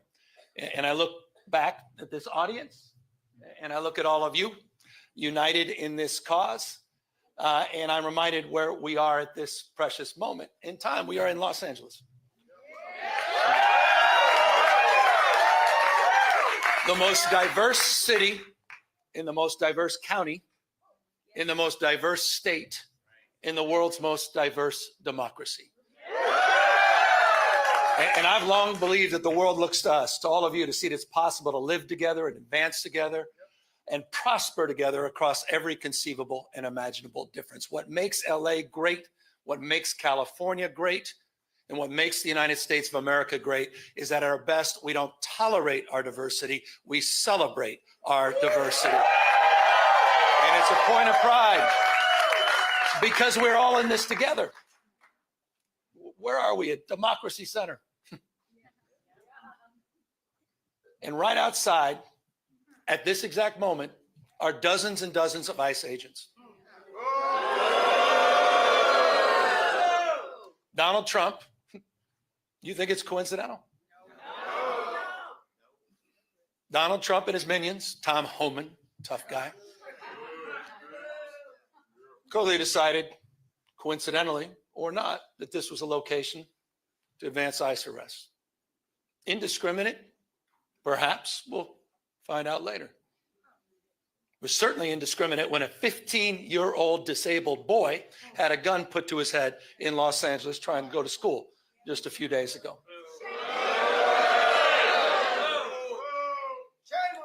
I met with it. I don't need to belabor this, except I want to level set. People are scared. People are fearful. You had a United States senator that was thrown down to the ground in a federal building. Alex Padilla. J.D. Vance's name is Alex Padilla, not Jose Padilla. That's the Vice President of the United States. It's another museum not so far away from us. Talks about those 53 days. Some of you know what I'm referring to. Wake up, America. This is a serious moment. Wake up to what's going on. Wake up to the fear, the anxiety. Wake up to what's happening, not just here in Los Angeles, where we saw our streets militarized. We saw due process rights thrown out the window. You heard the word disappeared. I was with a 12-year-old boy born in Oxnard, California, whose mother and father were disappeared. 20 years going to the same packing facility every single day. He didn't even know how to get back into his own home, into his own house. Had no brothers and sisters. He has now disappeared in an attempt to find his parents. That's Trump's America. That's the moment we're living in. So these are sober times. And so I'm deeply grateful to all of you for standing up and for being here today. I'm grateful for all the elected officials that are here, members of Congress, not just our 2 U.S. senators, to members of the California legislature for having the courage of their convictions, for standing tall and standing firm, to recognize today is Liberation Day in the state of California. And as Senator Schiff said, Donald Trump, you have poked the bear, and we will punch back. Here's the good thing about California, folks. We're the size of 21 state populations combined. We're the 4th largest economy in the world. We're not a small, isolated state. I know they say don't mess with Texas. Well, don't mess with the great Golden State. And so we're here with our state of mind, with the clarity of our purpose and conviction, to recognize that we need to reconcile the world we're living in. We do have agency. We're not bystanders in this world. We can shape the future, and that's what we intend to do today. We're here because Donald Trump, on January 6th, tried to light democracy on fire, tried to wreck this country, tried to steal an election, as Alex just said, by trying to dial in for 11, almost 12,000 votes. And here we are, in open and plain sight, before one vote is cast in the 2026 midterm election. And here he is once again trying to rig the system. He doesn't play by a different set of rules. He doesn't believe in the rules. And as a consequence, we need to disabuse ourselves of the way things have been done. It's not good enough to just hold hands, have a candlelight vigil, and talk about the way the world should be. We have got to recognize the cards that have been dealt. And we have got to meet fire with fire. And we've got to be held to a higher level of accountability. So that's what this is about. It's not complicated. We're doing this in reaction to a president of the United States that called a sitting governor of the state of Texas and said, find me 5 seats.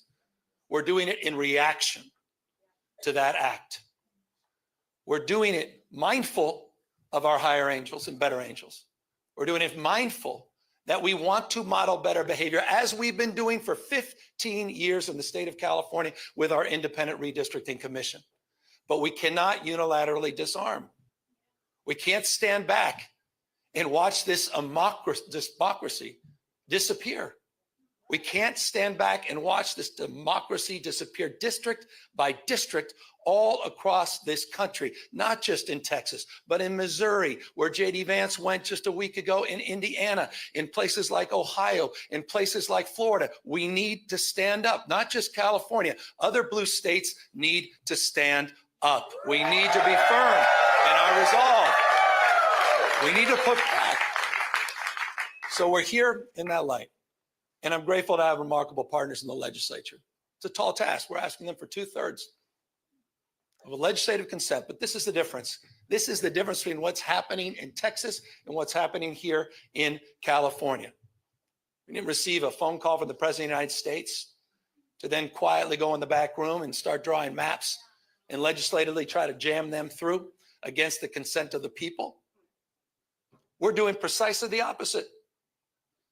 We're working through a very transparent, temporary, and public process. We're putting the maps on the ballot, and we're giving the power to the people. This will be the first redistricting that's ever done. That's the difference. We tried to raise the standards, and these guys are not playing by any set of rules. So this time requires us to act anew, not just think anew.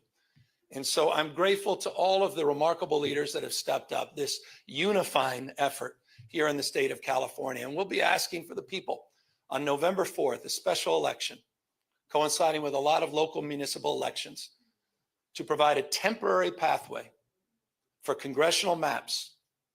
We will affirm our commitment to the state independent redistricting after the 2030 census.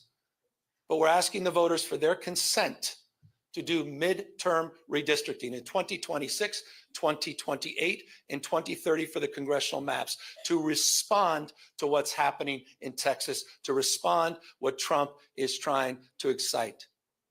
And we'll do so in a way that also affirms our desire as a state to level the playing field all across the United States. We believe in a national independent redistricting framework. And we believe that's the right goal and the right thing to pursue. And I will just state for the fact, Zoe Lofgren, who runs our California delegation, she authored the bill.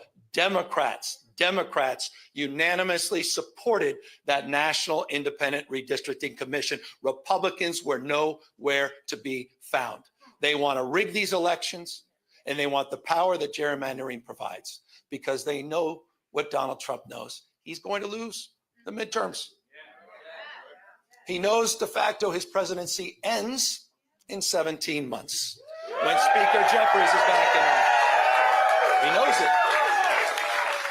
Why else? Why else would you try to rig the system? Why else would you make the phone call? He's a failed president. Who else sends ICE same time having a conversation like this? Someone who's weak. Someone who's broken. Someone whose weakness is masquerading as strength. The most unpopular president in modern history. An economy that's collapsing all around him. You saw the new wholesale prices going up almost a full percentage point today. Inflation is going up. Job creation is going down. He's trying to rewrite history, Smithsonian, censoring historical facts. And in the spirit of what Adam Schiff said, he's trying to put America in reverse on voting rights, civil rights, LGBTQ rights, on women's rights. He wants to bring us back to a pre-1960s world. That's what this is all about. It's about power. And I want to end on this. And we are about to give power back to the people.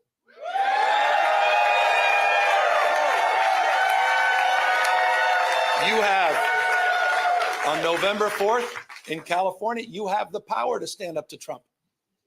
You have the power to declare that you support a system that is not rigged. You have the power on November 4th to stand up for people that are being bullied. You have the power to stand up for people that are being intimidated. You have the power to stand up to the rule of law. We're giving the people of this state the power to save democracy, not just in California, but all across the United States of America. I hope we are waking up to this reality. Wake up, America. Wake up to what Donald Trump is doing. Wake up to his assault. Wake up to the assault on institutions and knowledge and history. Wake up to his war on science, public health, his war against the American people. This is a guy who lays claim to want to get a Nobel Prize, sitting there and bending his knee to Mr. Putin. You have the power to straighten this out. And so I want to again just thank everybody for exercising not just their formal authority, yes, that's what we're doing, but also sharing their moral authority at this moment. I want to thank everybody for being here today, for being here tomorrow, and most importantly, we're counting on all of you on November 4th to be there for each other, to win this election and stand up for our democracy. Thank you all very, very much.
Doing a mic check here.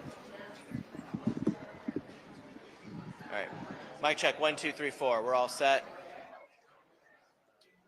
Okay, thumbs up if you're all ready, because we'll get this started when you're ready. Okay. Mic check one more time, sir. Mic check, 1, 2, 3, 4, 5, 6, 7, 8. Mic check.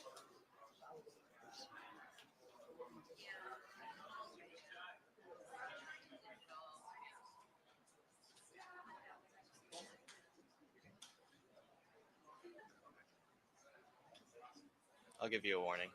Yeah.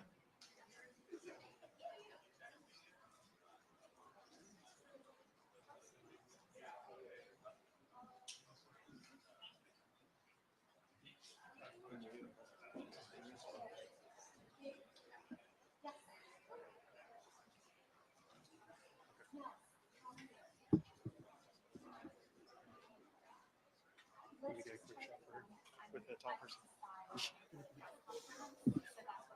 I won't take that.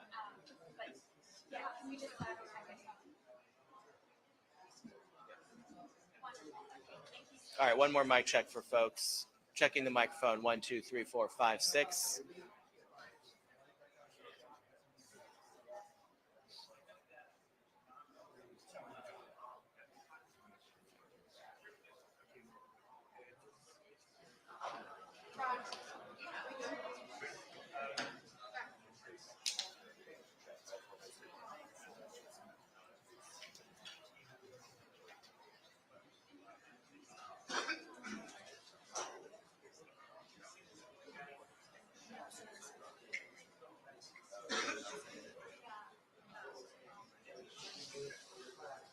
We're waiting for the gavel where the governor will take questions following what essentially was a Democratic Party rally here at the Democracy Center at the Japanese American Heritage Center Museum. The governor, in his first comments, said that yes, he knew what was happening outside, and yes, he believes it was not a coincidence that it would take that place. Like immigration and customs enforcement outside of the center, but it looks like it's not the center. This was a rare occasion where the governor appeared with two United States senators, Adam Schiff and Adam Schiff, members of Congress, including Pete Aguilar, the leader of the Democratic leadership in the House of Representatives. This all goes to the fact that they are going to go through the night. They know that they're going to call a special election. Secretary Rice have a week to do that. They have to agree to the maximum they're going to send to those and very specifically, it's about redrawing the boundaries. We're going to use 5 Republican seats. That's the perhaps the only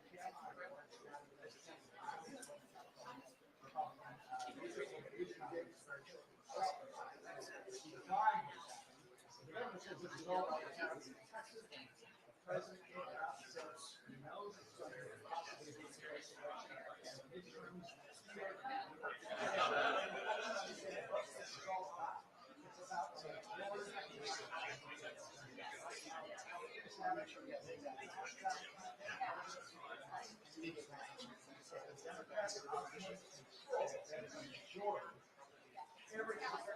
committee member, every chief of staff, nothing gets to the floor of the House of Representatives without Democrats approving it. It pretty much shuts down the federal council. And essentially,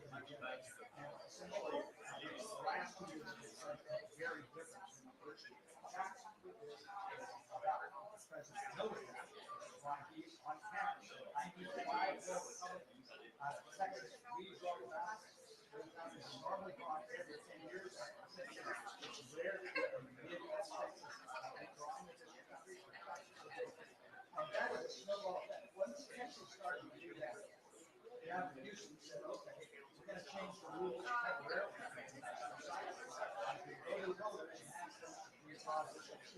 It's gerrymandering. We understand it. We're not going to let Texas get away with it. Not the state of Missouri is again on behalf of President Trump.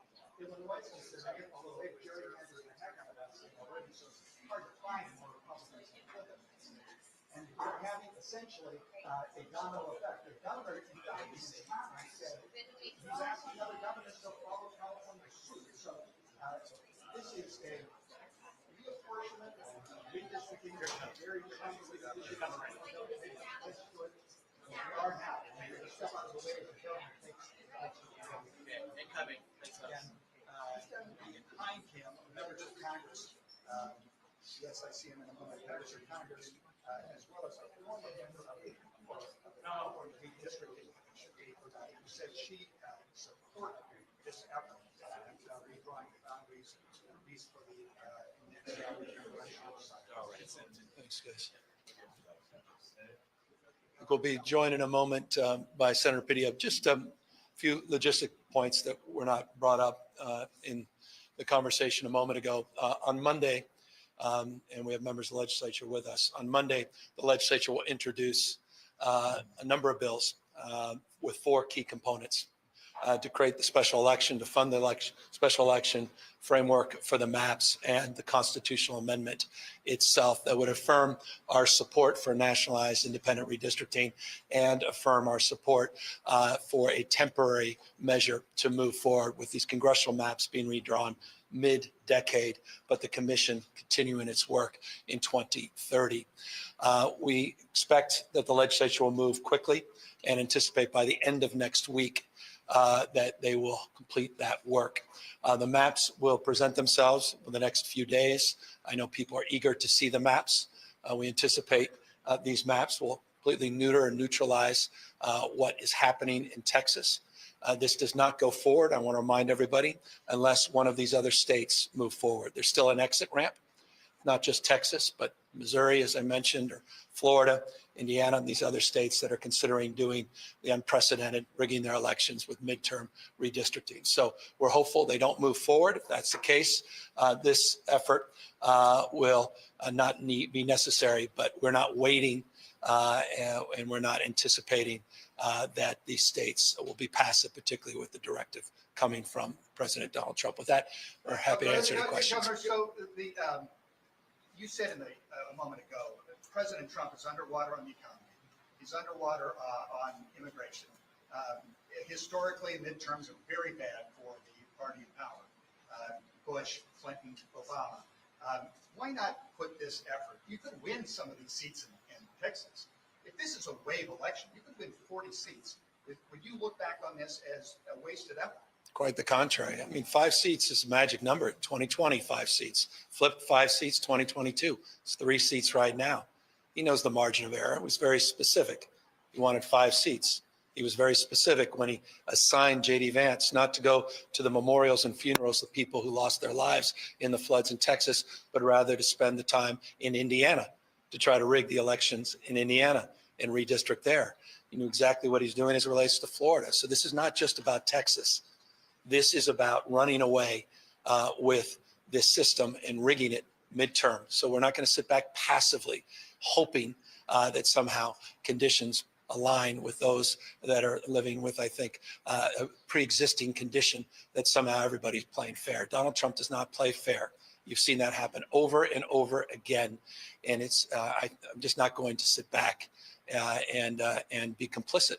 I don't think the people of the state of California are going to be complicit this November and watch this system get rigged and watch our democracy fail. Does the trigger go into place if any Republican state does this? Yes. And are you confident that you have all the votes in the legislature and this is going to pass? Well, I have the confidence of legislative leadership. A number of them are assembled here today, including the speaker and the pro tem that were at a press conference last week, and they have confidence in their caucuses. We've been working closely with the caucuses in both houses for some time, and we believe we'll have the 2/3 to allow the people to decide for themselves. Governor, if Trump is doing this, he's not going to stop with Texas. Are you calling on other blue states to do this now? I think you got to meet fire with fire. I mean, this is a break the glass moment for our democracy, for our nation. The world's watching us. And so absolutely. Again, it's look, identifying a problem is one thing. You got to do something about it. So this is about action. And that's what we're doing here in California. It's about resolve. It's about how. It's not about should we mean, fire with fire. It's about how we actually achieve it. And so that's my hope and my expectation that other states will follow suit. When, just in terms of what you were just talking about, I mean, what is the Democrats' end game here? Because Republicans do have more options for redistricting in states like Ohio, Indiana, Missouri, and there are a lot bigger legal hurdles for Democrats in states like New York, New Jersey. I mean, what is the end game? Do you feel like you can win this? We got to win. I mean, democracy's counting on us. I mean, the founding fathers not live and die to see this moment. And so there's just too much at stake. And, we can roll over and say, boy, maybe if we don't, they won't continue this process well beyond Texas. For a fact they will. They'll run up the score regardless. At least California could push back and neutralize Texas. And once a mind is stretched, it never goes back to its original form, the power of emulation. Success leaves clues. If we're successful in November, I imagine other states may consider their own paths. Some could happen as late as January. Some could happen earlier. Many states have not dissimilar independent redistricting commissions. They could take a look at exactly how we process this and how we approached it. Other states are differently situated. But look, end of the day, we're just, they count on us to continue to say one thing and do another. That's what's different about this. We're not just asserting ourselves. We're going to prove ourselves this November. Governor, is this misleading for counties in California to say that the state can't afford this? The registrar in Riverside County said it's going to cost $16 million. The special election. What's your response? Well, the state of California is going to fund that. And that's what the bill's all about. So yes, it's deeply disingenuous. And no price tag for democracy. And this individual should know, as he's a what? The registrar of voters. He should know the rules. Imagine that's a job description as well. The state will be funding it. Governor, there was Have a you ice. spoken with Governor Schwarzenegger about your proposal? I had a chance to dialogue with the governor. As you know, as someone that opposed very publicly attempts to roll back independent redistricting, that voted for them in the first place, I share his vision. And I've made that clear publicly, and I've made that clear to him privately. And that's why it was important to talk to him specifically about the fact that we're affirming our independent commission, and we're calling for a national independent commission as well. Well, I think it's pretty sick and pathetic. And it just said everything you need to know, the setting that we're under. That they chose the time, manner, and place to send their district director outside right when we're about to have this press conference. Said everything you know about Donald Trump's America. And that was top down. You know that for a fact. They'll deny it, I'm sure. Maybe they won't deny it. Said everything you know about the authoritarian tendencies of the President of the United States. I said in a moment ago, wake up, America. Wake up. You will not have a country if he rigs this election. You will have a president who will be running for a third term. Mark my word. I wasn't exaggerating when I said that I received in the mail a Trump 2028 hat from one of his biggest supporters. These guys are not screwing around. The rules do not apply to him. The most corrupt president in history. Doesn't believe in free enterprise, crony capitalism. He is wrecking this country, wrecking the economy. He's a lawless president. Wake up, America. Wake up to what's going on. For the members of Congress here, we know that Congressman Kiley has suggested that this is a bad idea for everybody. Obviously, he could end up losing his job, so he's interested in this. But are there other Republican members that are maybe saying this is not a good idea, that they're uncomfortable with this whole concept? What are you hearing behind the scenes from your colleagues? So Kevin Kiley miraculously came up with this piece of legislation because he realized that his district was in question. That's about as self-interested as you can be. B, my colleagues will confirm this. We had our weekly call with our Democratic caucus, and every single one of them was grateful that California was stepping up and fighting fire with fire. They said, can you lean in anymore? Because we need a playbook for how we can fight in our states. The governor is correct. Florida is now in play. Indiana is in play. Missouri is in play. Ohio is in play. And not only are they working to gerrymander the maps, to give Republicans more seats, but they are also doing it to silence Latino representatives and to get rid of African American representatives. So it is not only a classist playbook, but it is a race-based playbook because they know who the folks are who show up and who are voting to keep Planned Parenthood, to keep healthcare, to make sure that costs are down, to make sure that we have jobs, to make sure that we have manufacturing. So yes, Republicans are now crying foul, but they were not crying foul when they voted for the big ugly bill. They were not crying foul when they voted to defund Medicaid, when they voted to get rid of Social Security, when they have supported every single thing and have been complicit with every single unlawful, illegal, unconstitutional thing that this president has been doing. And they have been silent. So don't give me your crocodile tears when all of a sudden you want to come up with a piece of legislation that says slow your roll. How about passing the John Lewis Voting Rights Act? How about calling out Governor Abbott? How about calling out what this president is doing? If you are so excited about what you've been doing in the past 7 months, then run on that record. But please do not come for California and do not come for the voters, because the voters should have the right to vote for who they want to, not to be given, shoved down their throats, some janky maps designed to keep this president in power. So folks are united. Folks are asking California to lean in and do more. And we're saying we are giving you all that we've got. And we are standing with our governor, and we are asking other states to step in and find a way to do it as well, because this is not just about California. This is about this entire country. If I can just quickly respond to that. For a decade, Sol Lofgren has led us, I've joined her, in legislation to require every state to have a redistricting commission. Kevin Kiley never joined us until now. For any of the members of Congress. Reclaiming my time. Let me just say, first of all, this press conference that we had today, led by our governor, is the kind of leadership that's going to determine the direction of this country.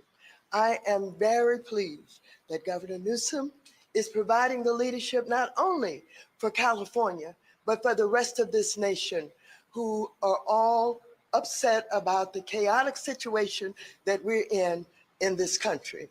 Let me just say that we here in California have witnessed the President of the United States sending in the National Guard, sending in the Marines to deal with what problem?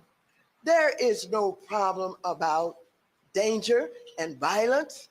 Of course, there is some opportunities for ICE and others to say that they are doing what they need to do, what should be done, but they cannot continue to be masked in bands, pulling people off the street, intimidating people, going into supermarkets and other places where they are trying to identify those that they think should be deported. Now, what I think America should be focused on is this really a national effort of the President of the United States, particularly pointed toward Latinos and African Americans in particular, whom he hates? I want you to know that while we're talking about California, just yesterday, the President of the United States literally federalized the police in Washington, D.C. We know why he's doing this. As a matter of fact, they were in front of Whole Foods last night asking Black people for their identification. He's trying to provoke us, but we're smarter than that. We're not going to be provoked. We're going to fight him, but we're not going to allow him to draw us into the kind of provocation that will cause us to be shot down in the streets of our country. We know that this president would love to call martial order and to say that he's protecting the citizens against us, those that he had deemed are part of DEI, diversity and inclusion and all of that. But what you heard today was California organized What you heard today was our Citizens Commission is prepared to work with us to ensure that we do it the right way. The governor has described, I think, in very detail how we're going to make sure that the people of California, the people, are going to make the decision. I want you to know the Democratic Caucus of California, we are organized, we're ready, and we're working with the governor. And we are not only organized, but we are prepared to move in a way that will include all of the people in this decision that has to be made. Texas may be big, and people may think that they got power. They ain't seen nothing yet.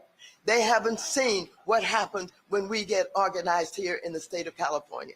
Let me just wrap this up by saying, I warned this country long before people understood how dangerous he is. This man is dangerous. Not only is he using executive orders by which to try and rule and disregard the legislature, the judiciary, and all of that. The fact that he has intimidated private law firms going into our financial institutions and intimidating them shows you that you have what would want to be a dictator in this country.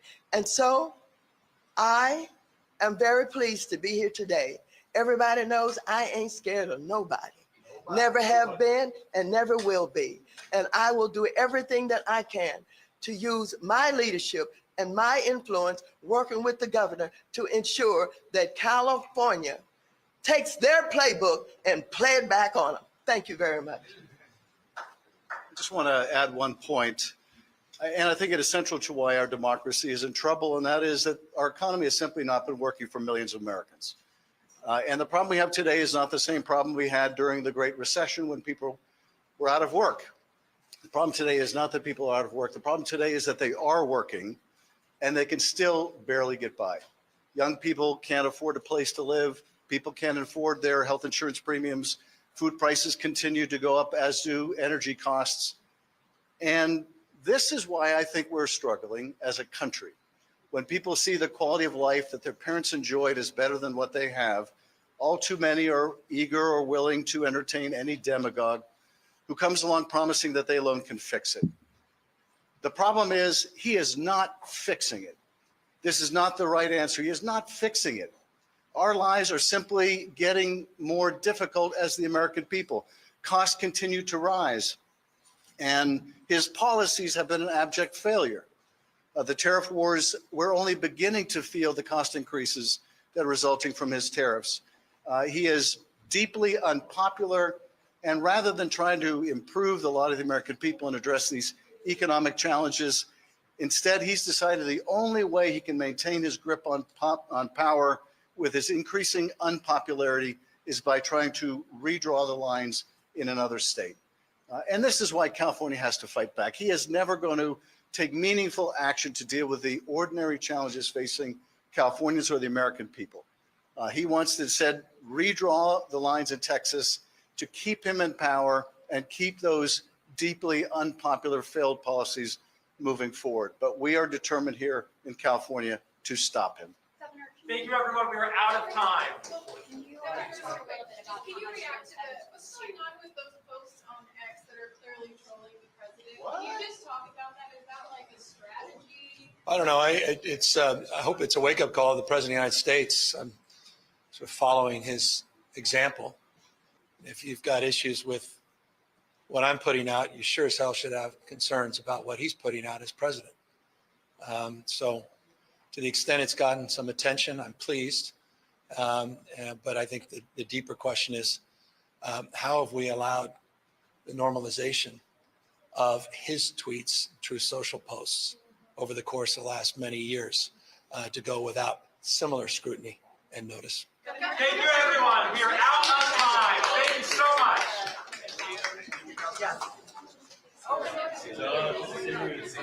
If press could just hold here, press, please hold. Press, please hold. Just give us just a moment. Thank you so much.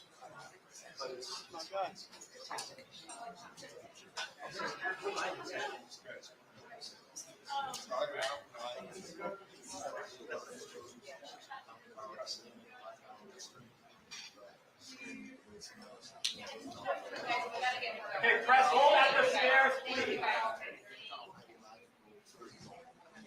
One moment.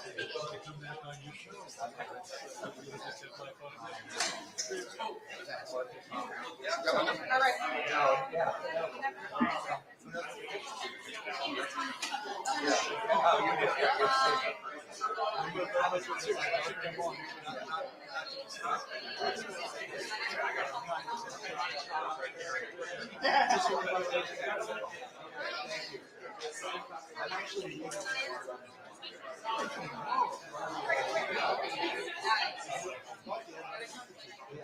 What's this new project?